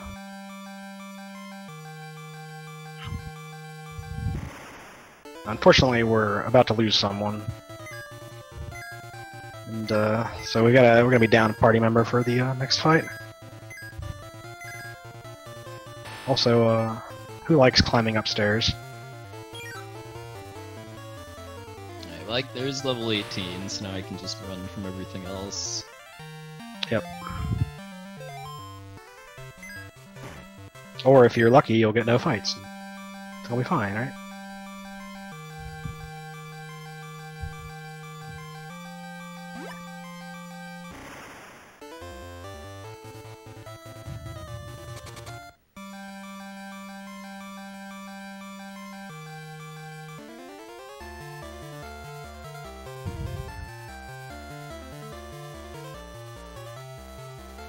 It's not an anti-tank missile, it's an ATM. It has money in it. I mean, we're gonna sell it for money, so that effectively makes it an automated teller machine. Yeah. I don't know why they have its icon as some weird thing, but you know, this game's weird. It's got a lot of weird icons, I'm not gonna question it.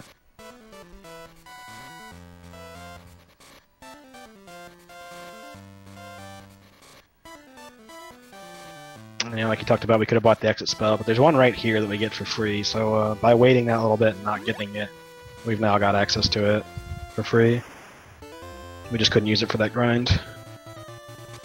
Yeah, I like to kind of call this game a grown-up version of Mystic Quest, because it has a lot of similar mechanics, but a lot more depth.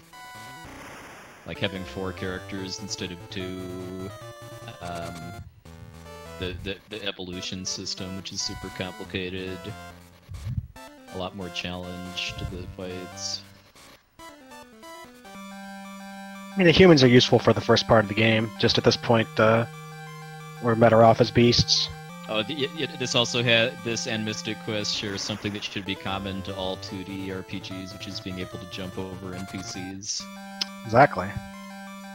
They can only troll you so hard by getting in your way, and you can jump over them. All right. All right, how we doing? I'm just at Maitreya. Puwexil fall a little behind again. Yeah, a little bit. Had a worse grind, it seems. Let's see. Well, I was starting off behind too because of getting less XP from Chaos. Yeah, that's true. I forgot about that. So yeah, that probably was just the 2 fights, really, or maybe 1 or 2 fights. There. Speed.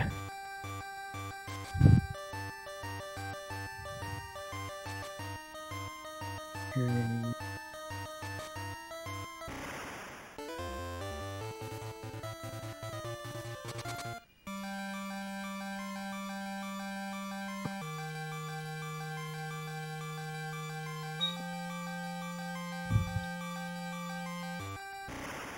Alright.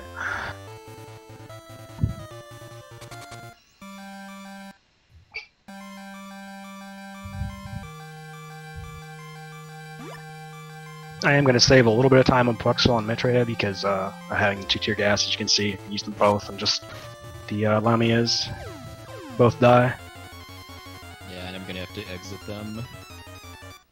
Let's see. And the other small thing we're going to do in this fight is trying to use Spark on Maitreya, which blinds her, so she'll miss more often.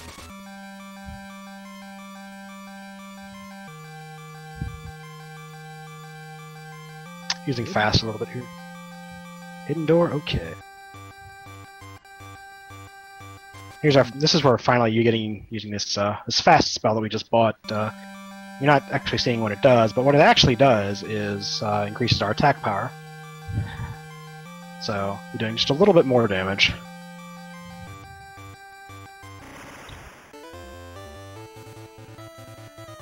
Oh, I forgot to equip the weapon, so I'm not doing quite as much damage as I would like. That would help. I was still hitting her for 370. I'm like, hey, this is great. We're doing good. Alas, and there you see she'll use Lullaby, and doesn't do anything because we're immune to sleep.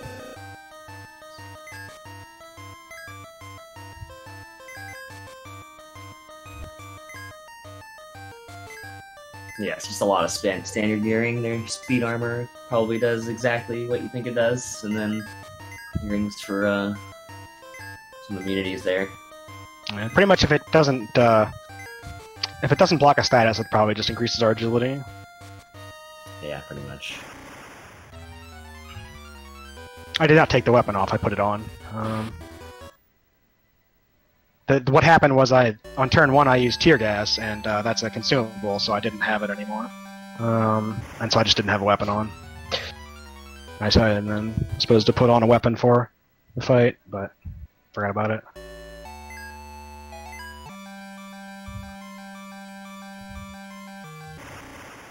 And this fight's pretty straightforward now, unless she like crits us or something.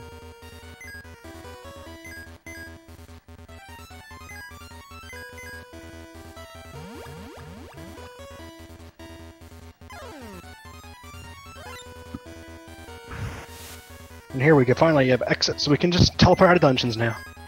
We don't have to go all the way through them.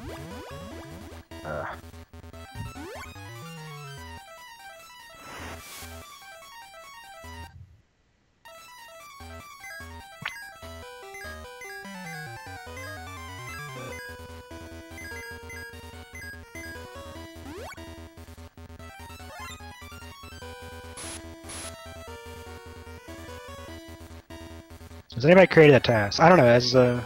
Might be something maybe Catclaw had worked on. I don't know for sure. Catclaw's done a lot of work on the game in general, though. I don't know if he's done a task though. I don't think so. He worked out a lot of the like encounter manipulation and just the general route for any percent though. Just take a look real quick. I think he's probably the most likely, at least for this version. task for any game. Well, I can't help you with that. I'm sure someone's created a task for a game.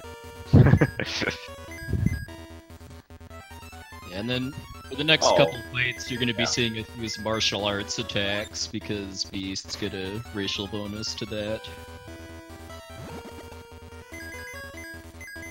These, like many things, these attacks have better names in the Japanese version. Like, I forget which is which, but one of X-Kick or Smother is called Cobra Twist instead.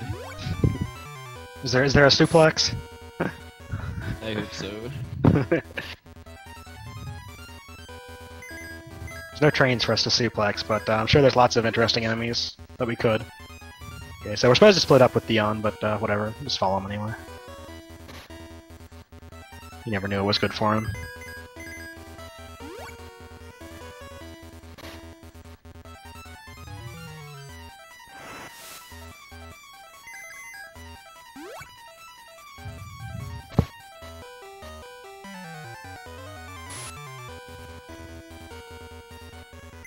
As this has been the theme, every time we get somewhere new, we're doing a little more shopping.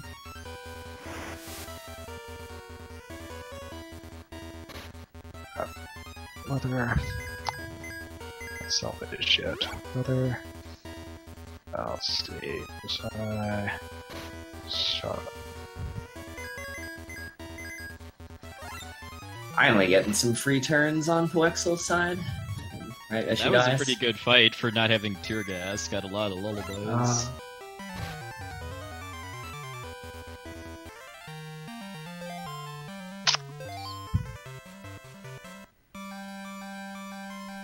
Here is that smother we just talked about.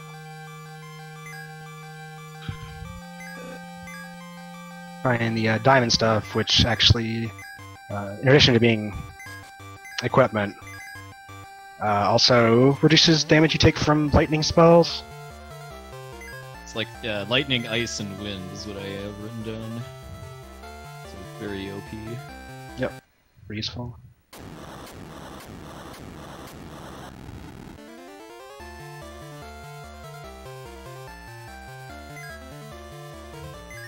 I went the long way around that guy for some reason. Getting the catnip here. I wonder what we could use that for.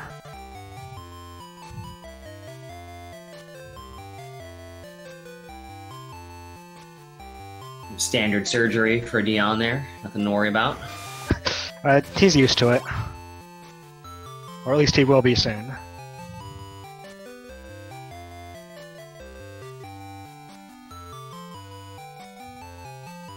Yeah, so Lynn's in this little cat dungeon right here, and the catnip incapacitates all the little cat NPCs there, else you'd have to fight them. Yeah, the usual trivia fact about this dungeon is that if you look at the map from overhead, it looks like a cat's face. So feel free to go look that up somewhere. I forget what it's actually called. It's definitely not called Cat Dungeon, but it's a cat it is dungeon. now. It's called Cat Claw Dungeon. It's okay, puwexil's not doing anything apparently, so he's got it for you. Yep. Oh, he was on the X-Plane cutscene, so it's just screens doing random stuff for a while. One of the few cutscenes in the game that doesn't require you to do anything. The estimate's 305, and ideally they finish sub 3 at the very least. Not that it really matters, but just in terms of general trolling. Like, obviously we're, like, well ahead of schedule, so that doesn't matter. Sub 250 pace at this point, I would say. Yeah, we're not gonna... Barring any super major disasters, which we've gotten past most of the major disaster section of the game. So we should be alright. There you have it. 250 or less. Unexpected attack. This guy is almost always gonna unexpected attack you. That's just how it works. He's just generally faster than you. But he is vulnerable to poison, so we're gonna poison him. And the poison only does 99 damage a turn, but when he has 8,000 HP, it adds up. Yeah, it's gonna be a long battle anyway, so you may as well get in a little extra per turn.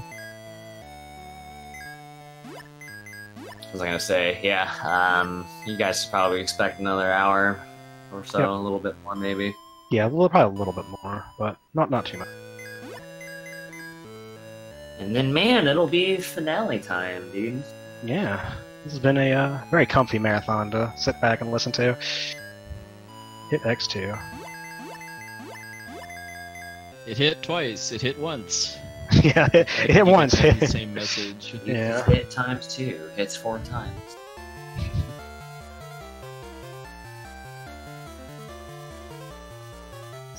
Town here with mummy cats playing the boss theme. A spooky town. This catnip is required too. You can fight the cats in the dungeon, but they don't disappear from the map. And there's enough of them blocking the way that you need it to get past.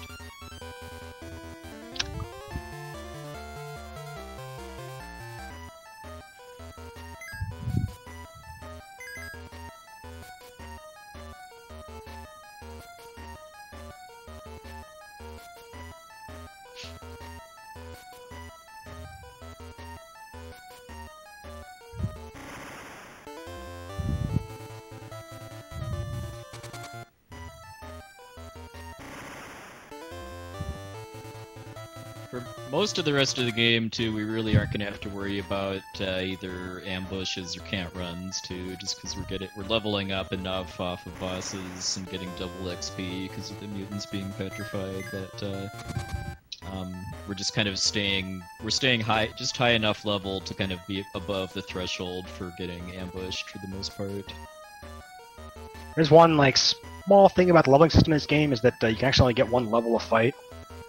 So in some cases, we'll actually get a lot more XP, but we'll still just get one level, which is kind of useful sometimes because we don't really want to level twice in some cases. We'd like to, because of our mutant, our beast. So we want to continue. Right here, since I'm just setting up for Fenrir here, I'm actually downgrading their armor a bit, but that's to get status resistance. Yeah.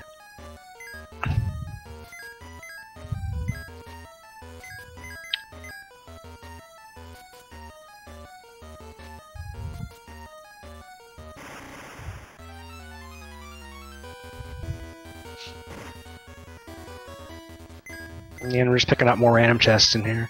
We pick up basically every item in the game that we go anywhere near that is at all useful.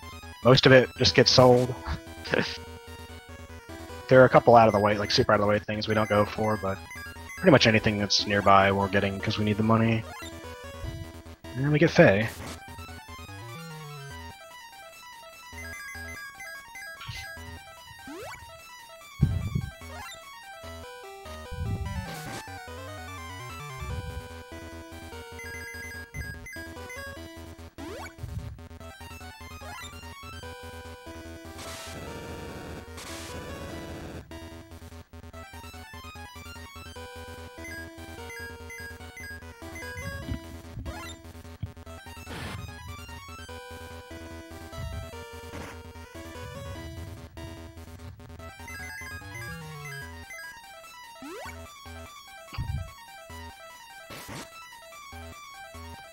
Oh, what a boat.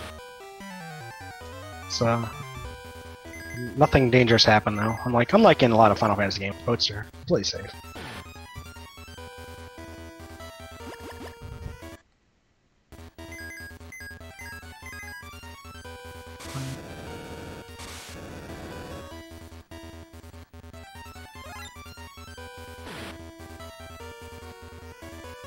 Cure. We finally have, at 2 hours into the run, a spell that cures multiple party members at a time. Yay. Took long enough.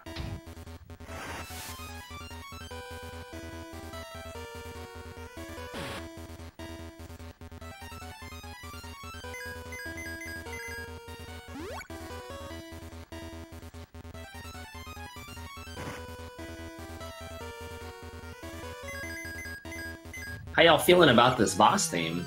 I don't think we've heard it very much, because the bosses die so fast. But now that we're 2 hours into the run, maybe you guys have a taste for it, I don't know.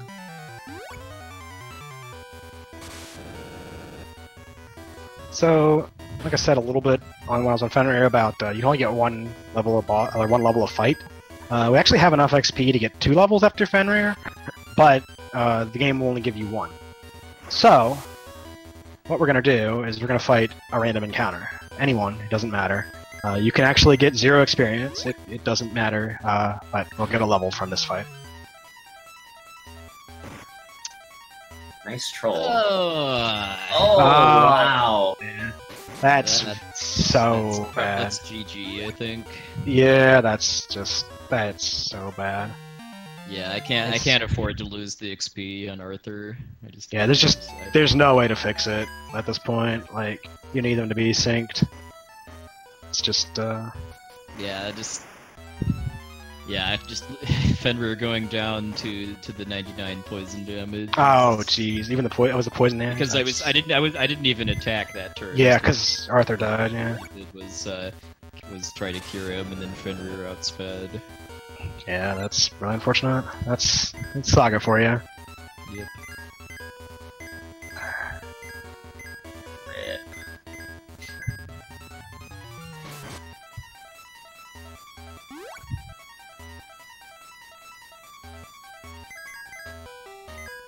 I just found some cool, so now I'm cool. All you had to do was find it. Just like for everybody else, dude. Y'all too can be cool. Just find it.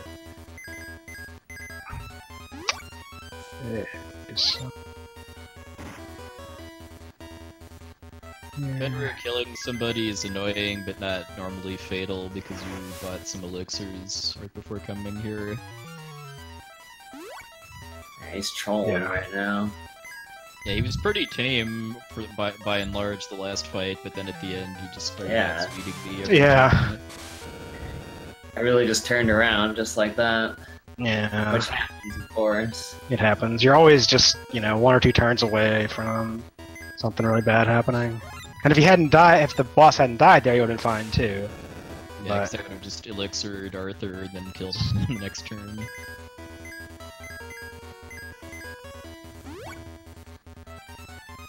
Instead we get probably, I don't know, like a 4 or 5 minute time loss.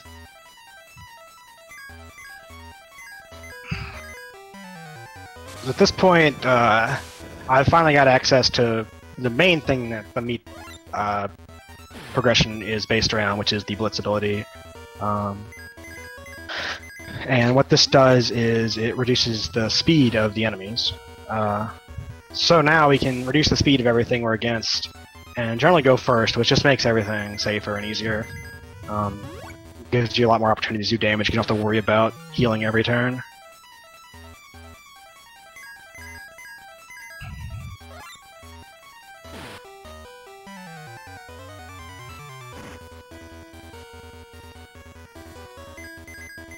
Hey, it was poison.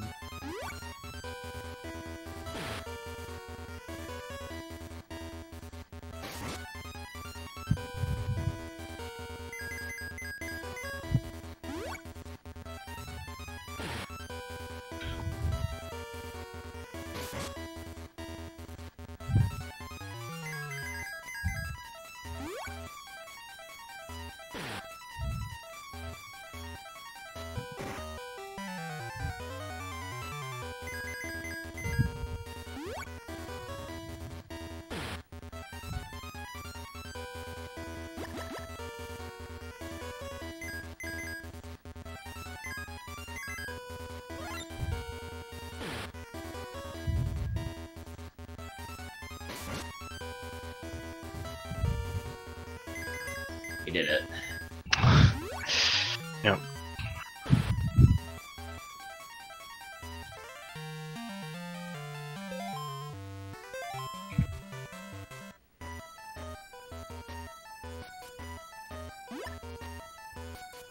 I remember when this fight that Lin's on used to be like the true Mylon Z, dude. You didn't have any poison immunity in like an older route for really no reason. It wasn't thought of. Yeah. And then once your whole party got poisoned, you had to sit through every single tick, every single turn. Whew. Yeah, it's annoying enough on Faye. Oh, she's confused too, that's great. See what sort of interesting things she'll do to help us out here. That's a small thing that's not obvious about the game is that you can't change your you can't take stuff off your party members, your fifth party members. You can equip things on them, but only if they don't have something in that slot. So we can't really like mess with their status immunities as much as we can with everybody else.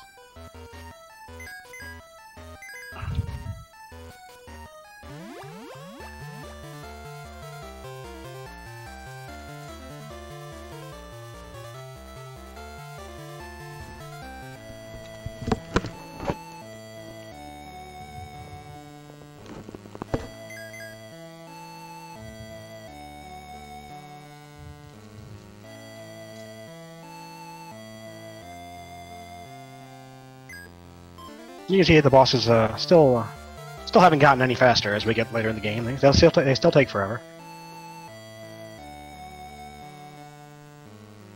Yeah. I think this boss has, let's see, 10,000 HP. And I'm doing up to about 1,000 a turn, so it's not that bad, but it takes a while.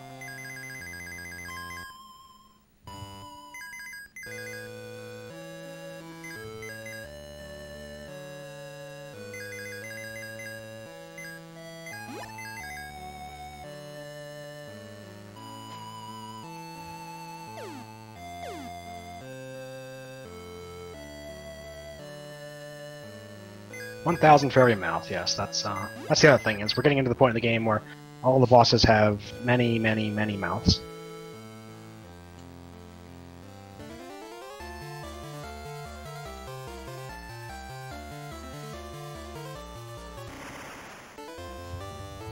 If you need another reason to play this game, it's the only video game I know of that has RNG-based mouthiness. I think that's definitely something I've always wanted in a game. Also, you'll note that that guy got on our ship. We'll never see him again, so don't worry. Not to worry about him. And since we just fought a boss, the logical thing to do is obviously fight another boss. So let's do that. Right here.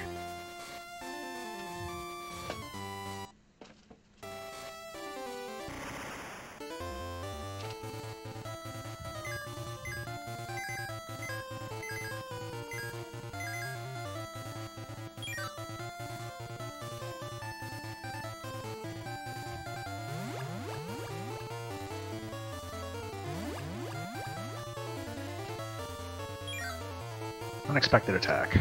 Probably fun. Well, that's a first. I did not get enough experience. I was not at the level threshold after Fenrir. Oh, that's interesting. So I get to fight twice. Yeah, I didn't know that could happen either.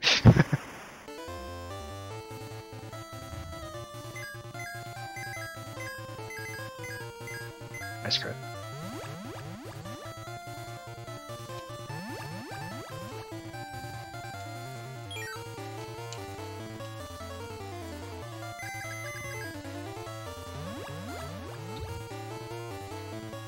I love Liz Duke.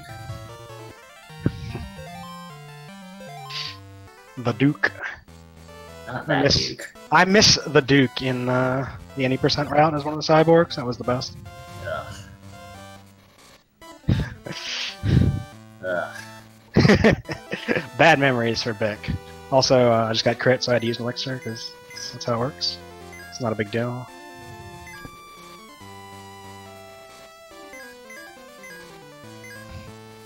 At this point now, Fast is starting to fall off in usefulness a little bit. You can see I'm doing like 900 damage a hit, and Fast only increases my damage by 40 a hit, so it's not that useful.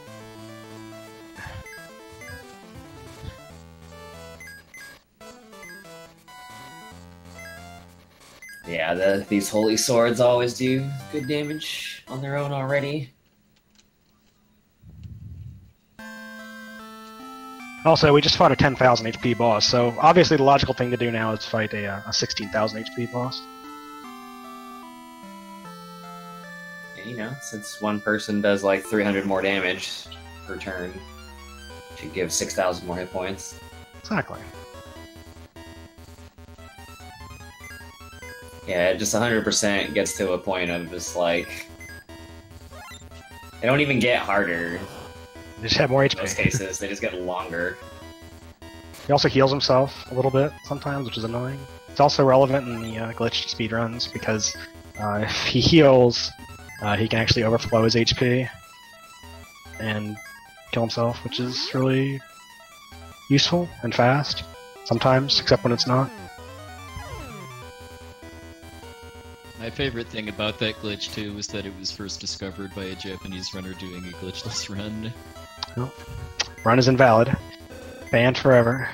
Yep.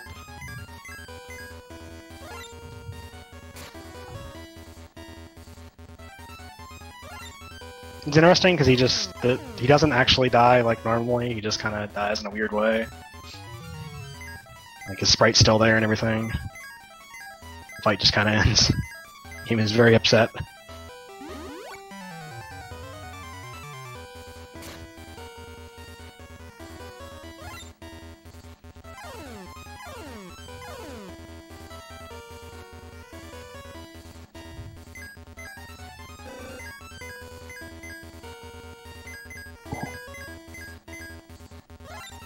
Alright, there he goes.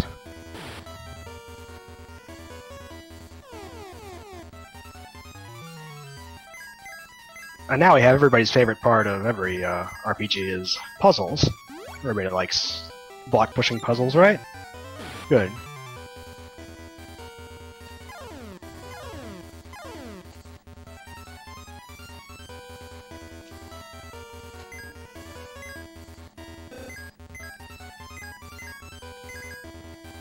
I know this is Vic's favorite part of this game. Of course, dude. You should see my notes for this when I first learned the game. I have like a whole 5-paragraph essay about how to do these puzzles.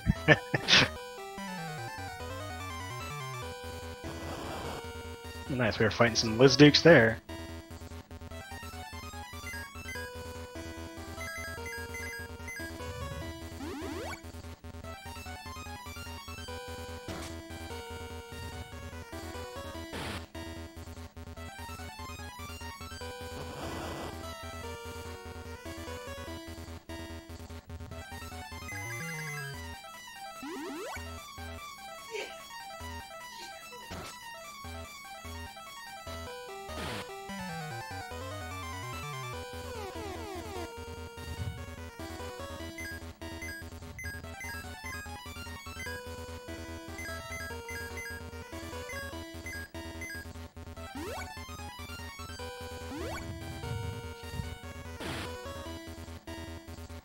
That chest in the middle there, I think, has one of the like elemental stones or whatever they are. Which in this game, like casually, you'd collect some of them to try to make you can use the guys on your ship to make like magics and weapons and stuff. But it takes too long to get the guys and get the stuff, and then it wouldn't even really be useful even if we did.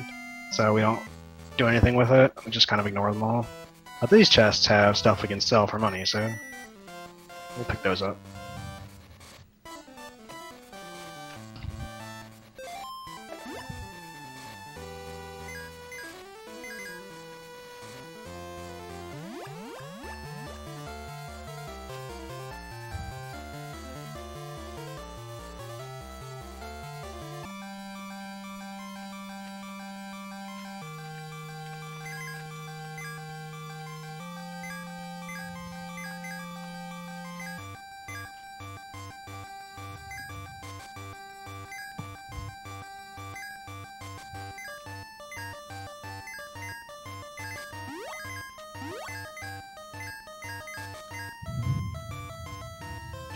One more.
And here's my favorite overworld sprite of all the bosses in the game. This one is just the best.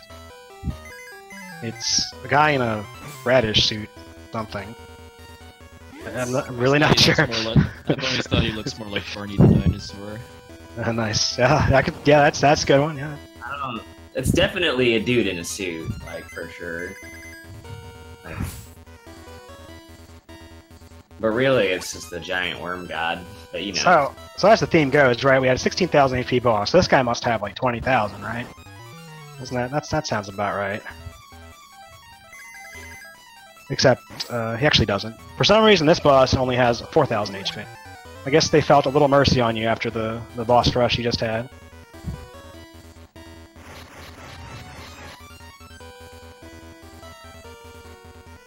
So he will actually die very quickly.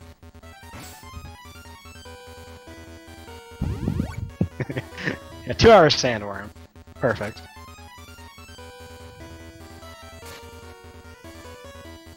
I mean, at least you got to sandworm.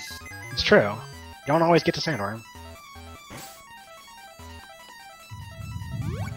That's a valid question. How many mouths does this boss actually have? Is it one? Is it like 3? Given that getting to Sandworm in this game requires getting past both Chaos and the Evil Eye fight, yeah, that's very true. Yeah.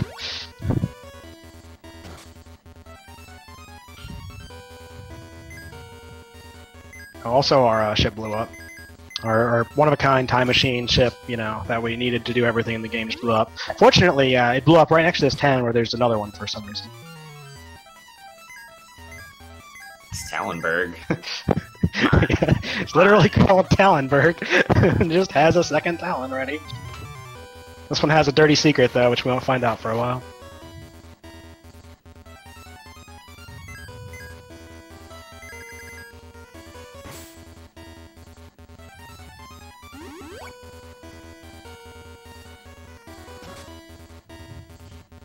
Check the locker. This open door over here. This is a locker, by the way. I'm sure it was obvious to everybody.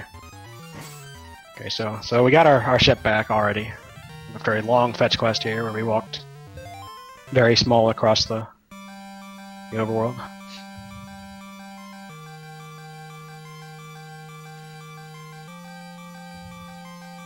And we have shield, which is very... Because now, as long as we're flying the Talon, we cannot get random encounters. We're very thankful for. Fortunately, we actually won't be flying the Talon that much. Enough for it to matter, though, as far as equipping the shield. Oh yeah, absolutely. You're gonna be out there anyway, and all it really takes is one encounter where your ship fires on them, and then you get this message that they're boarding, and it's like, it's already 1 billion years lost. Yep, and then the Talon attacks them. They board your ship, but you can still run away. It's just like the raft in FF6. That was definitely a glitch there. I'm not sure what I just did, but that was definitely a glitch. Oh boy. So invalid run. That's So is the winner by default. That's what it's gonna take for another comeback. I interacted with the console from a tile down, and then my ship moved up on its own after I started moving it. I don't know what happened. Might be related to the thing where you can skip over the... Yeah, there's actually a glitch we could do right here if we wanted to skip this section. You can just skip right over the barrier blocking you from the central area. But that's probably a glitch, so we're not going to do it. And then there's this cannon over here, I think it is. Laser, which is a weapon for the Talon. It's optional, but it does a little bit more damage than the last boss, so we'll pick it up and hope it works out. A little more, meaning 350 instead of 0. Yeah, pretty much. And you get a faster animation for the 350. Oh,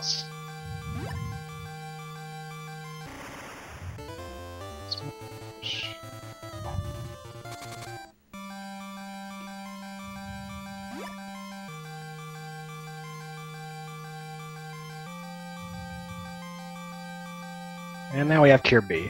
And we finally have a really, really good healing spell. This one casts Cure 2 on everybody instead of Cure 1 like Cure A did. So now we can heal like 60% of our party's health a turn, which is pretty much all we'll need.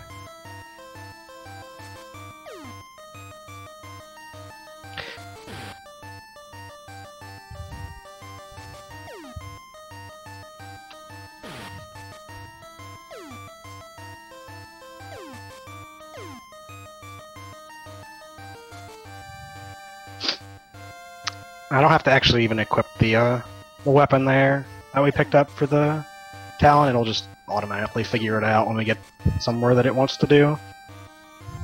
For some reason. Because the Talon's smart. There's at least this Talon is. I don't know about the other one, but it's blown up now. You could say it's the brains behind the operation. Oh ho ho ho. Hey, don't spoil anything. Here we go. We have the underworld music, which is very interesting. It's the reason to run this category. Exactly. You won't see this in any percent. Because there's no reason to go there. Right now. Well, that's okay. We'll hear it eventually. I went the wrong way, and I got an extra encounter, so that's good. Oh, I have to fight something, don't I? Yeah. I have to fight one more thing here. Same reason as before. We have enough XP to get a second level, but we don't get it because you can only get one a fight. So while I'm down here, gonna fight one more fight.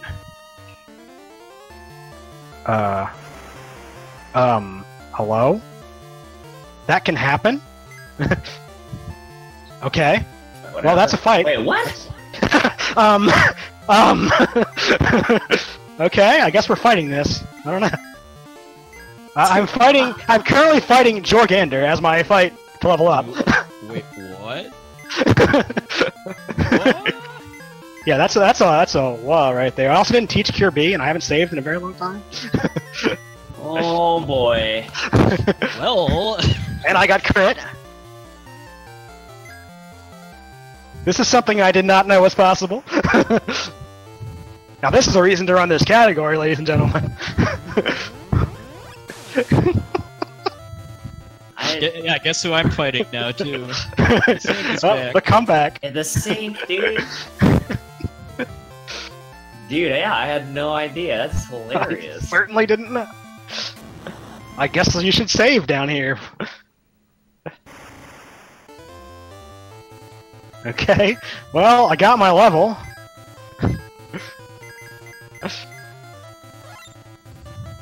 Let's save, what do you say? Maybe, well, you know what? Maybe that's the answer to the question of why Jorgander has little HP. That's true, it's like Water Hag. It's because it's a normal enemy.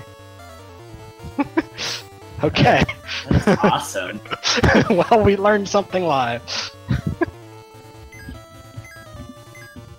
This mini dungeon is the shedding of Jormungandr in Japanese. Okay, well, I guess that explains a lot. I'm glad someone knows. Did I teach Cure B? I should probably do that. Let's just do that before I forget. What do you say?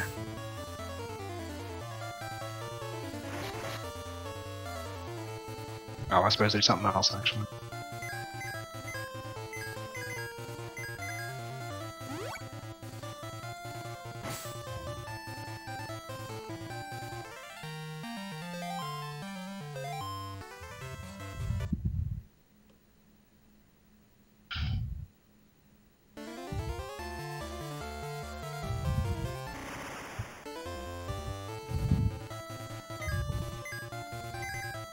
Alright, so we're buying the most OP item in all of Final Fantasy games.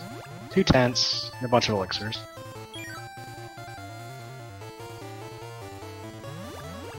Not quite as useful in this game as they are in certain other games, but they still heal you. Yeah, in this game, 10 is just full HP MP healing, but you can only use it, well, you can use it in dungeons and anywhere that's not a fight, basically, so I guess it is actually pretty nice. I guess it's actually a good thing that I hadn't fought something before I ran into that, because I can't run from it, and it's worth a lot of XP. It's gonna level you up, probably.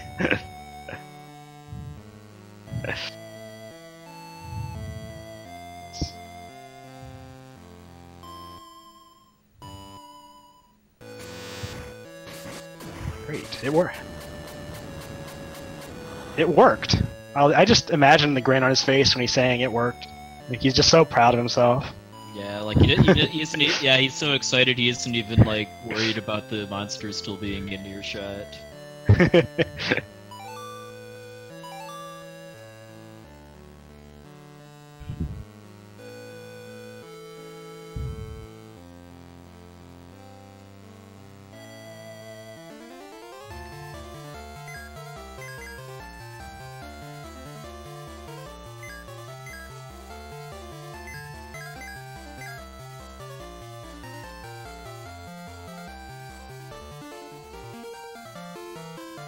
Can't run. By the way, that mechanic is back for the probably the last time. So, this little dungeon here. You can get a couple encounters in here that you can't run from. Yeah. What if, for whatever reason, yeah, specifically, I think it's the sphinx-looking things. Yeah. So it's not as common here as it was in other places, but we'll save a little bit in here just to get through it.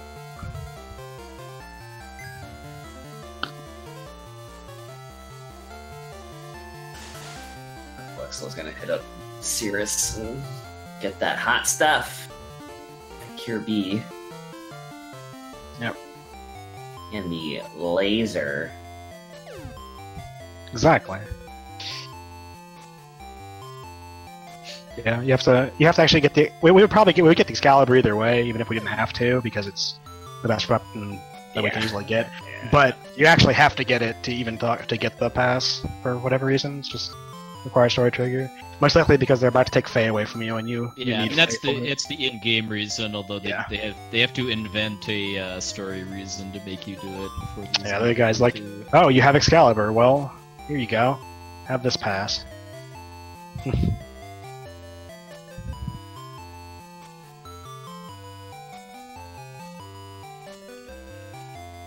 Well, you don't need that schedule anymore. All you got after this is the best game of the marathon again.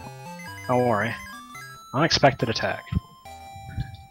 We're playing 4 Unlimited SaGa, I believe. We're He's staying coming your till way. the bitter end this time. Yeah, there's nothing waiting behind us. You just go until you win.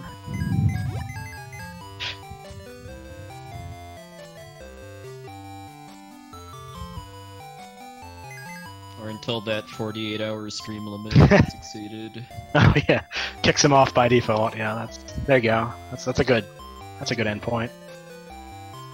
Yeah, it's nothing but quality. There's been nothing but quality this whole weekend. All right, I don't want to hear it. This has been the best games, the best people. Best luck. Definitely the best luck. There has been no bad luck at all. First try every time.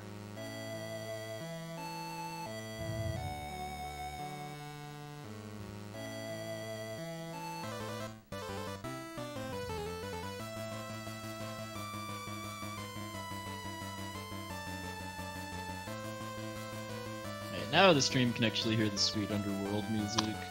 At least all the first like 4 ticks of it or so. Which is the good part, so that's all Yep. fine.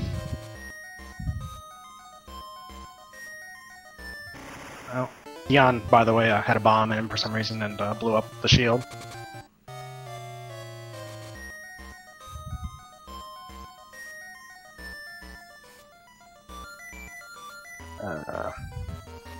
Oh, I probably didn't equip a weapon. I sure didn't equip a weapon. That would be helpful if I equipped a real weapon. Like, for instance, this Excalibur that we found somewhere. Nah, just go mono. Well, I hit him with the PSI dagger for 44 damage, so that helped. I mean, it's got to be easy to give him a bloody lip with as many mouths as he has. I'm not sure he has lips, to be honest. Might just have mouths.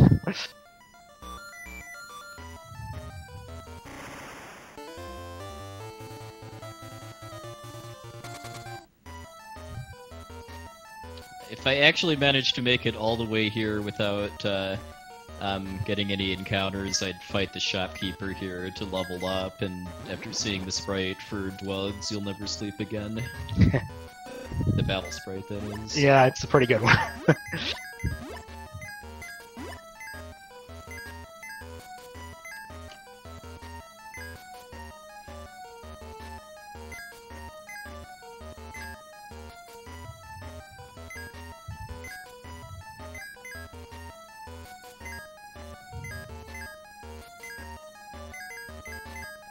Seeing a little bit here.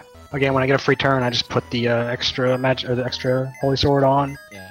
I'm And also a use it- fan of how this just feral underground monster city has a mall Yeah. Well, Monster's got a shop too. with moving sidewalks and everything.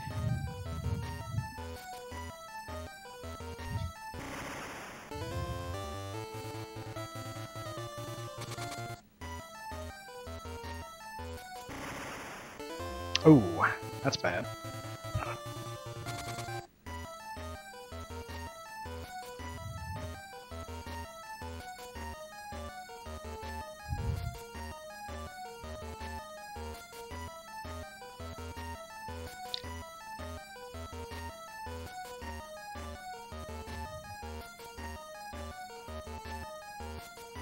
Alright.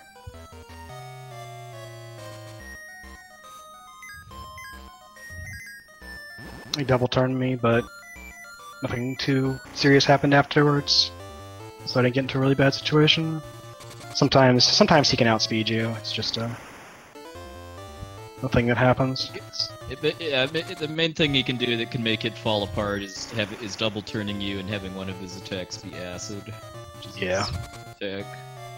He double turns you with spells. It's generally not a big deal.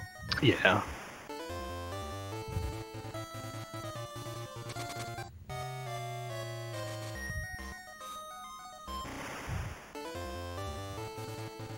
See, yep. So we're back on the HP train for bosses. This guy has 28,000 health. And it's gonna go up from here.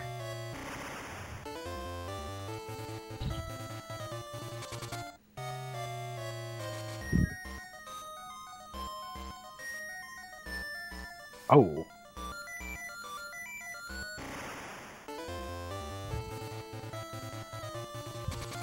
Okay. I could have died twice in this fight, but he used stone gas both times, so I guess it doesn't matter.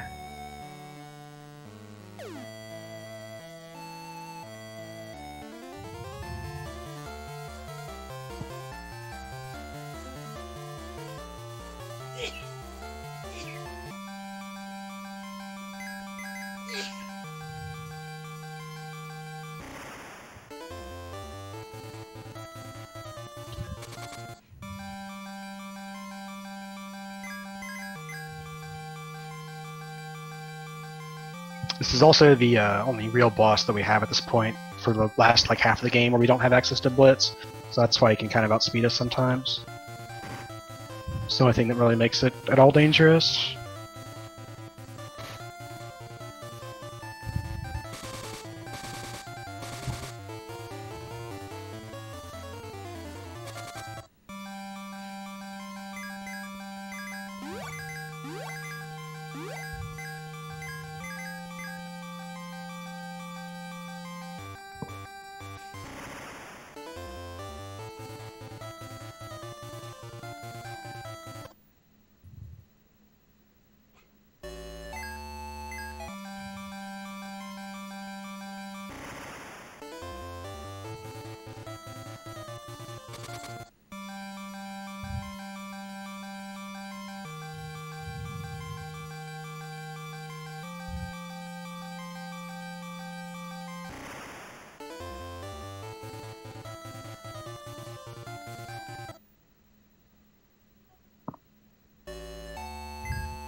One last little short shopping trip here. Just gonna restock on elixirs, make sure I'm full up for the end stretch here.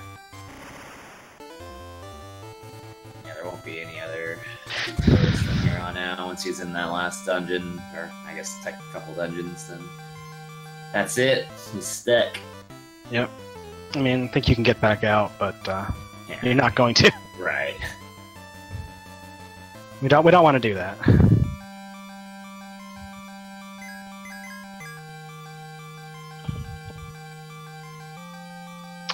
This walk hasn't been too friendly for puwexil. This game hasn't been too friendly for puwexil. That's true. I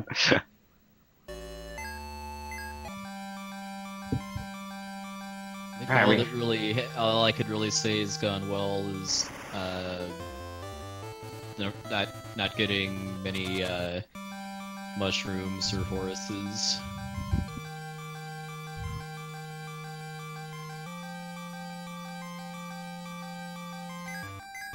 Used explode. That's interesting. Yeah. Well, I guess we have to use an elixir there. Because Borgen's also silenced. Alright. It was an interesting situation. Better head back out and get that elixir.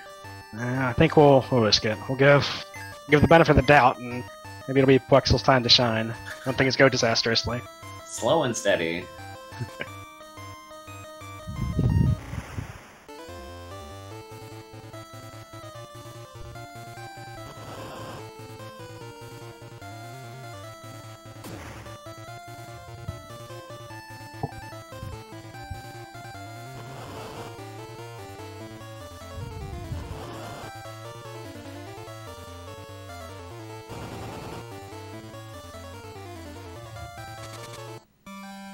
I wish we could run this fast the entire game. Could you imagine?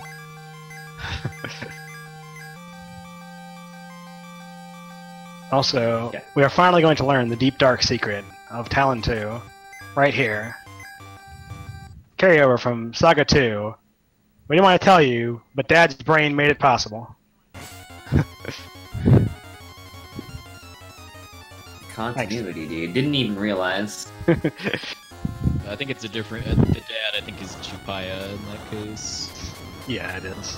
'Cause there's actually a cameo by the dad and characters in Legend 2 in the town we went through on our way to where I am now. Mhm.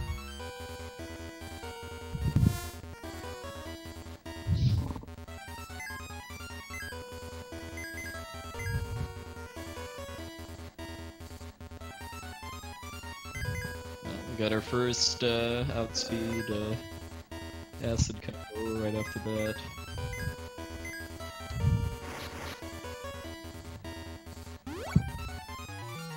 An actual epic run for my man puwexil, just in all the wrong ways. He's showing off the game. Remember, you too can run this category.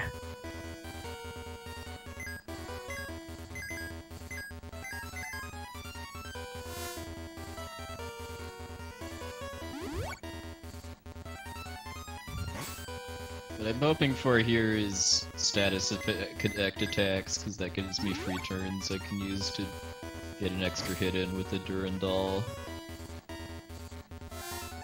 Haven't seen one yet though.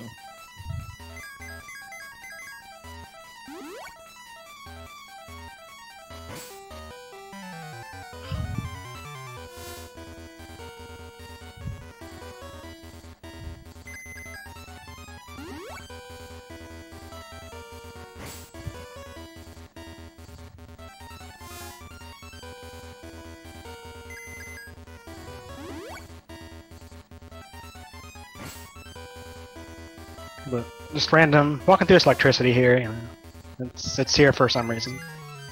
Picking up ribbons, which ribbons do pretty much exactly what you would expect them to do, which is block status effects. Luckily, Borgen has an empty accessory slot, so we can even put one on him. Because, like I said, we can't actually take stuff off the guest characters, but we can give them things, which we're gonna do here right at the end. You want to know what you're doing before doing that too. Just Yeah, because you. thing on, you can't take it off. Yep. And it's not like this super rare item either. I mean, in general it is, but you can get 4 of them in the game, so instead of just 1, so it works out nicely.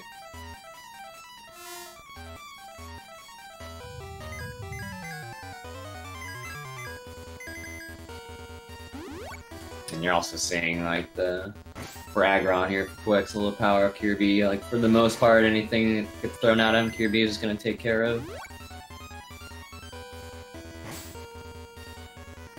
But you know, you got to be able to cast it first, though.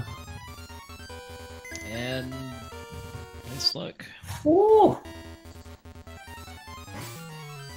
Woo! Could have killed me right there if he did anything besides either Stone Gas or Lullaby.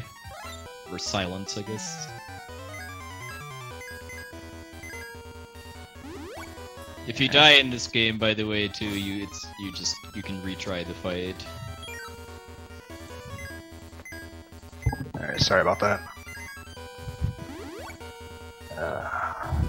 This guy's showboating. He's so ahead. Exactly. Ribbon. This one, I think. Alright, now I can give Borgin all this stuff that we've been hoarding for the entire game.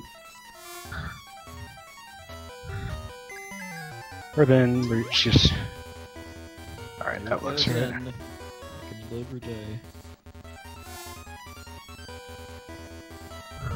Barely live.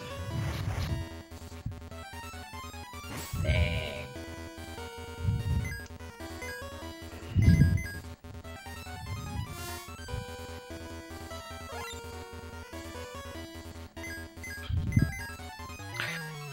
Let's see. Like the only nice turns that have come up have been after he's been Super Troll. That sounds like this game. Yeah. Oh, actually, I think this game it would always be Troll. Like, so it wants you to keep playing, it doesn't want you to quit.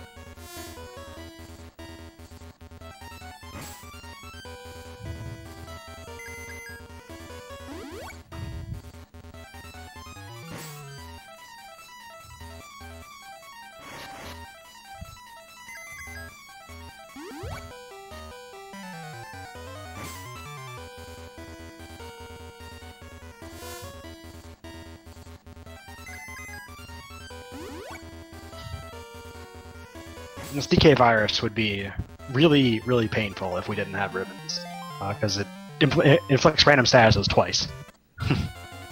So thankfully we have that. It just makes it a free turn instead of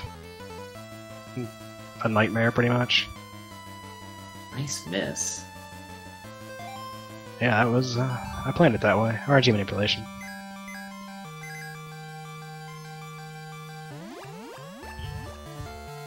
And then the key to both the second to last boss that Lynn's on and the last one is that Blitz ability to bring down his agility, eventually guaranteeing that the runners will always be able to go first, which is super important because there's some nasty ability, especially from the last boss. You don't want to get hit and then get hit twice before you can get your heal off, but once you slow down the boss enough, it's a non-issue and you're pretty much in the clear. Yeah, these fights are significantly worse for the any percent route because not only are you usually slower and things, you don't have Cure B, you only have Cure A because Borgin's the only person that can cast spells. Yeah. So it's pretty rough in that case.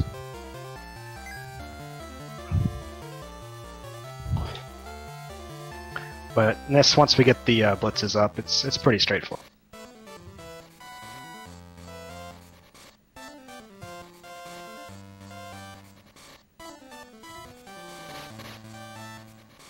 This should be the last blitz. I may have done one extra, but it should be pretty safe at this point.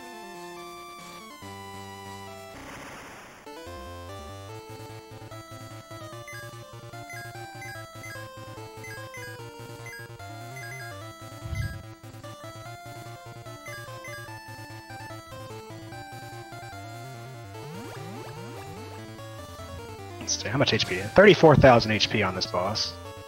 But thankfully we have Borgin to do a lot of the healing, so in general we actually can start getting 2 attacks a turn instead of just one like on most of the previous bosses when we only had 2 people. Someone had to heal most of the time.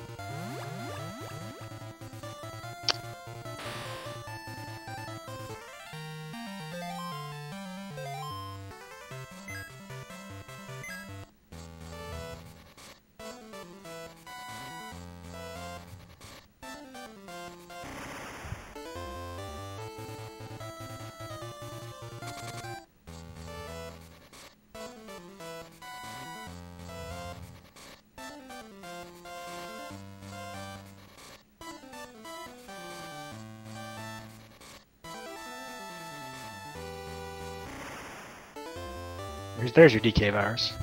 Just like you requested.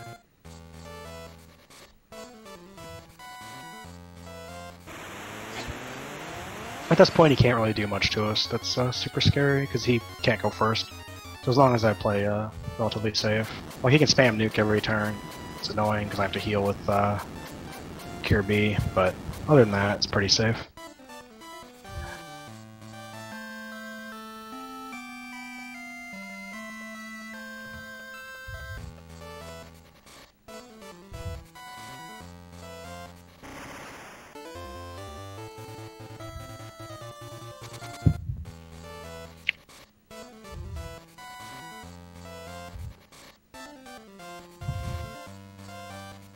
It's kind of your victory lap, I guess, when you're doing the run. Is these last couple of fights are pretty straightforward. You just get to relax a little bit, finish it out instead of having to panic.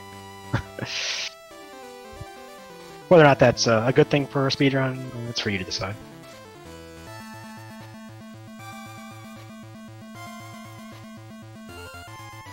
Hey, you get some good music, that's for sure.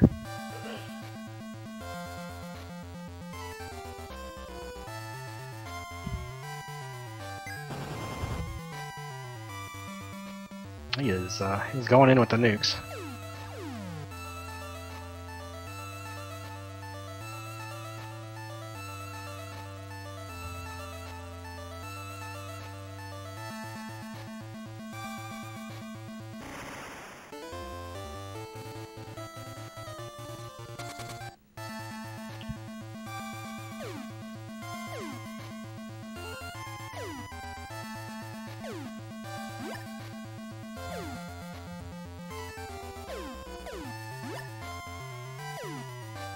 Alright. One boss left.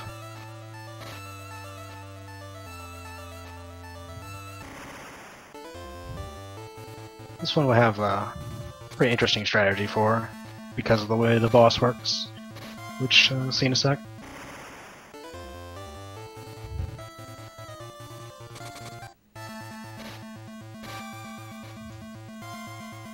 No ribbon run. That doesn't sound fun at all. I mean, you feel free to route anything you want. Run whatever you want. If you want to run no ribbon, go right ahead. Be my guest. I'm not going to stop you. I'm not going to run it, but I'm not going to stop you.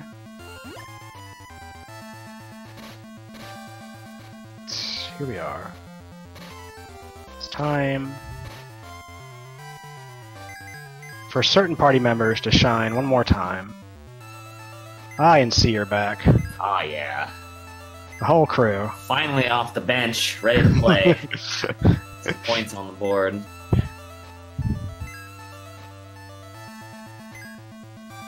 Alright, so this boss, you have to do a lot of damage to him, but the amount of damage you have to do actually goes down every turn, so instead of, you know, wasting a bunch of damage and trying to kill him, which doesn't help because I think he also heals every turn or whatever, or just has a billion HP, either way, it doesn't really matter. We're just going to cast some buffs on ourselves for a while.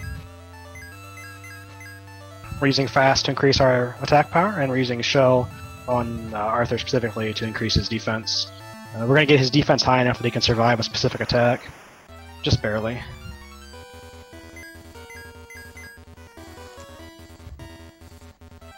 Also lost count, so that's great. I think that's the...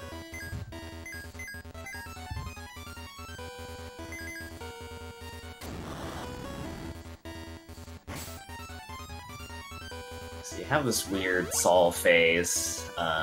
You're supposed to transition to Zagor by depleting his hit point pool, which total decreases every round.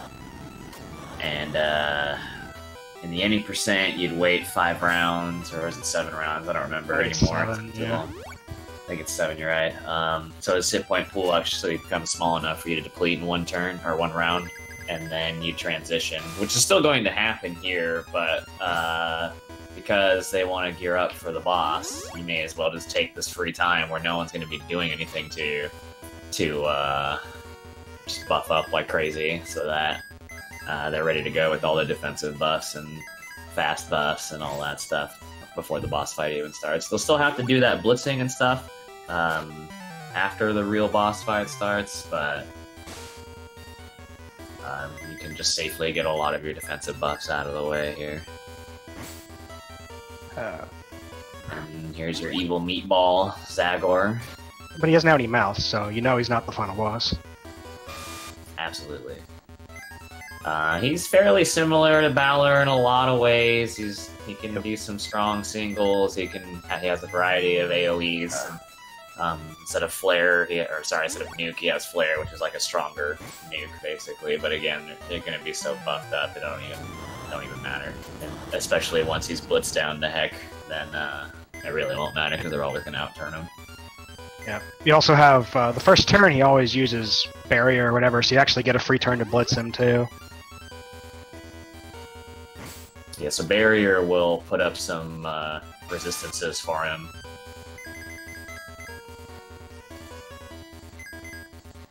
And here's Dad. He's back.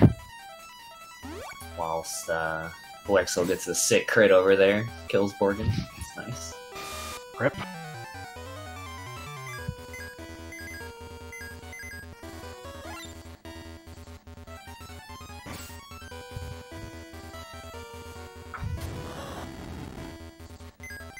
I think I'm using one too many, but...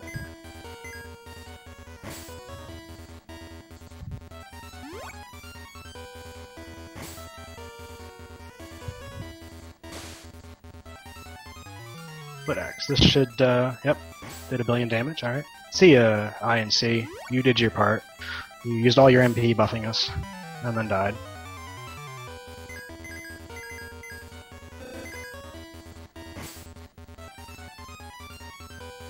And then what happened there is Lin set up that guard mechanic so that the useless characters shielded the useful characters. It just gives him another additional turn, which he doesn't have to worry about his own health. Unfortunately, all he did on those turns was spam AoE, so I still healed Borgin anyway, but yeah, whatever. It also gets them dead faster so that they're not just wasting time in fights and I have to put commands on them and stuff. And then Leonardo brought it up, but you're saying at the end of each turn the talent takes its attack, which even if you didn't get a weapon upgrade, it will still attack. Yeah, it will do 0 damage and take forever, so you definitely got to go out of your way to get something. Yeah. It can crit for a decent amount of damage, it just usually doesn't. That's true, yeah.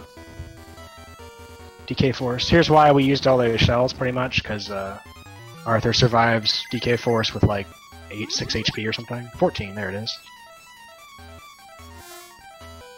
The estimate is probably about 2 minutes from now, for me. puwexil's probably got another, like, 10 minutes after that. Because he's like one boss behind due to unfortunate circumstances occurring. Yeah, and even though he's like not gonna wipe or anything on this, like it just takes a while to get through all the HP. Yeah.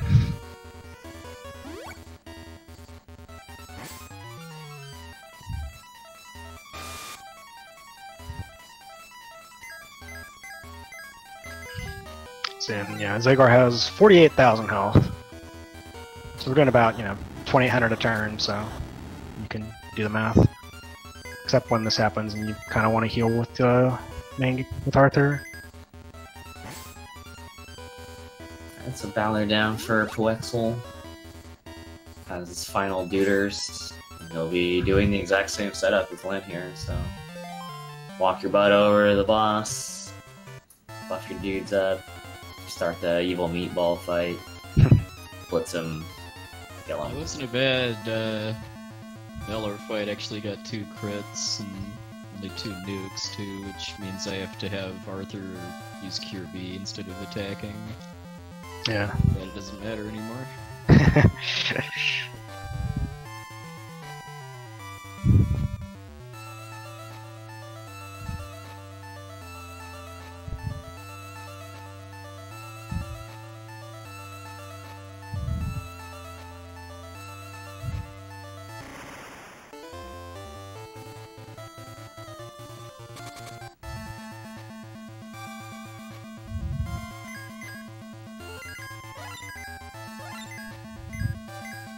Yeah, he died because he wasn't at full, but it's okay.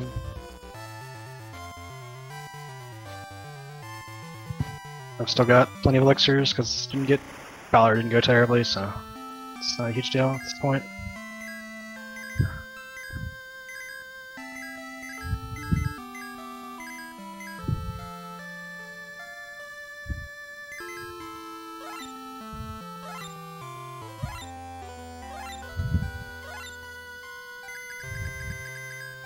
There it is. He's finally here, the real boss. And he'll do this at some random time in the fight, pretty much. It's not like a set HP value or anything, for whatever reason. His resistance has changed a little bit at this point too. You're dead. Yeah, so if you want, you can switch from light to magma to do a little bit more damage. Yeah, if you actually have free turns. Yeah. Oh, see ya. Yeah, got wrecked. So he can do it at any random time, as Lynn mentioned, and if he happens to do it quote-unquote early, he'll always defend that turn too, so you can get a free turn out of that. But at some, if he doesn't do that, he does force the mouths to open at some, I don't know how much life left, and he'll take his turn too. But at that point in time, you also know that he's almost dead, so it's time for Lynn. And at one last 246. meat progression there at the end. I reset my timer, whatever. Yeah. You see, this is like the first time when we leveled up that they both turn into the same thing. It's because we've gotten to the end of the meat progression, more or less. They don't like change every level now. It's every other level for like the next 2 levels, and then I think there's just like one more after that. Right as his puwexil transitions to Zagor, so Yep. Same strategy here. Blitz him the heck, throw in some sword attacks when you can. Have your useless characters guard the useful ones once they're out MP at the very least. And then, yeah, try to just pump out some damage. It's the name of the game. It's a ton of hit points, so. Yeah. At least you got a crit on the blitz attack. That's what really matters. At 0 damage crit. Just so he can tactically lose time on that. Yep.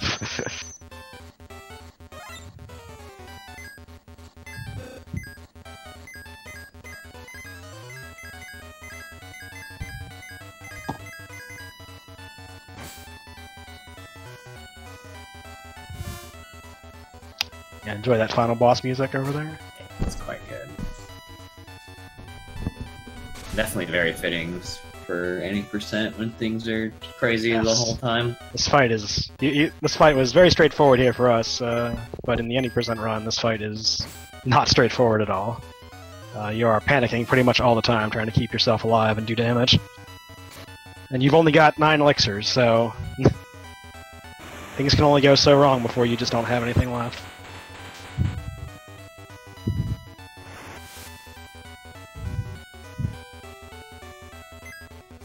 I forget exactly what your time was. 246.09, 07? Something like that. I split twice, so it reset my splits because I'm really good at this game. Nice. My final time was 0.00. Bella wants to throw a quick little text on that side of the feed.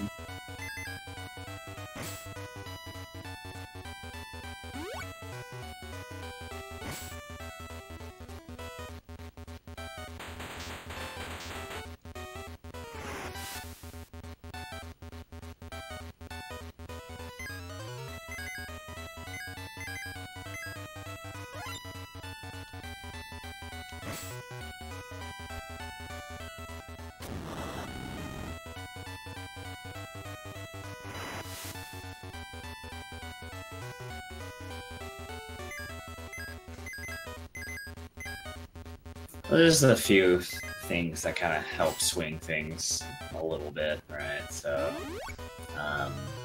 you know, it'd be nice for especially the user with Excalibur to get some crits.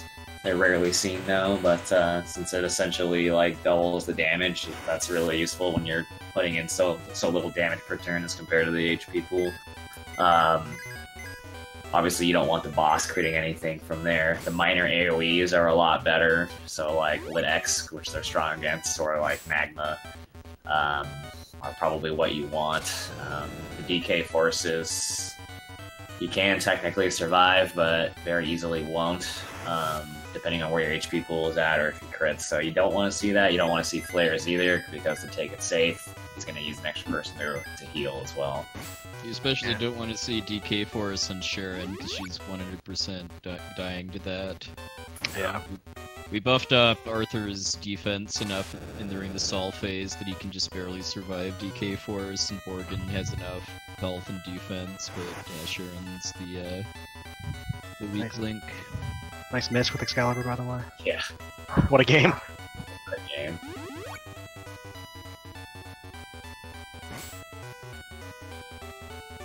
But again, the one thing that's nice about this with Blitz is that like Flare is like the #1 thing, or maybe #2 thing for this route you don't want to see, but at least he knows he's safe every time. He'll get the heal off before the boss goes. So you always have that going for you. So obviously it can still go fast or slow, but like wiping like isn't really a thing. Yeah. Nice Talon crit.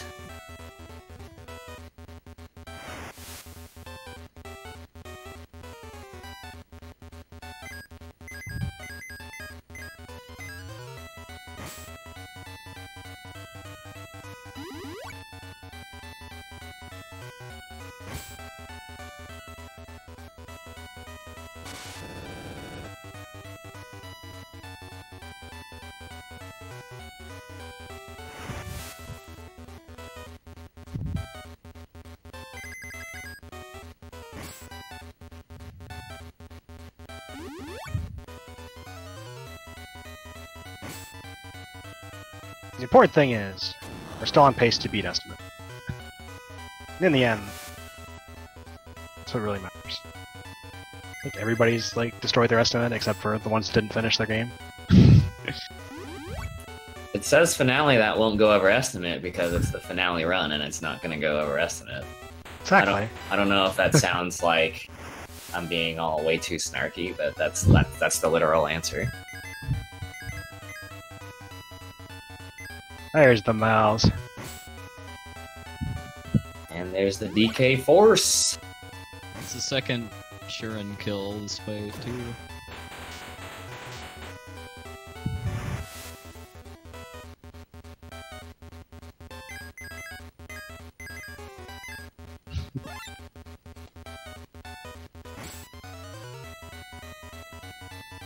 I can't go over estimate because the estimate is as long as it takes to beat the game.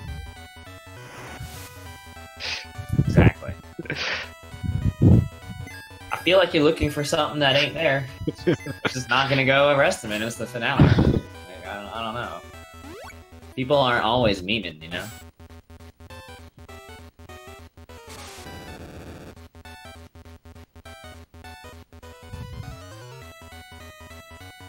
Meantime. GG. GG. Nice run. It was, It worked.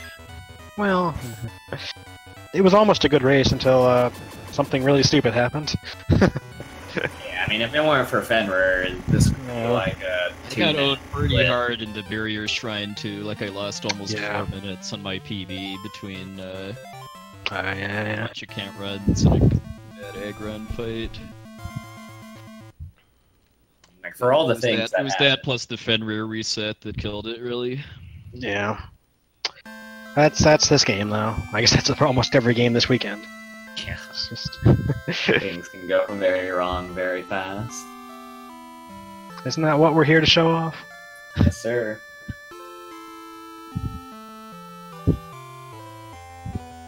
Nice race, gentlemen. I had fun. In the end, that's all that matters. Really, because it's your marathon, exactly. Thanks for having us. I had a good time.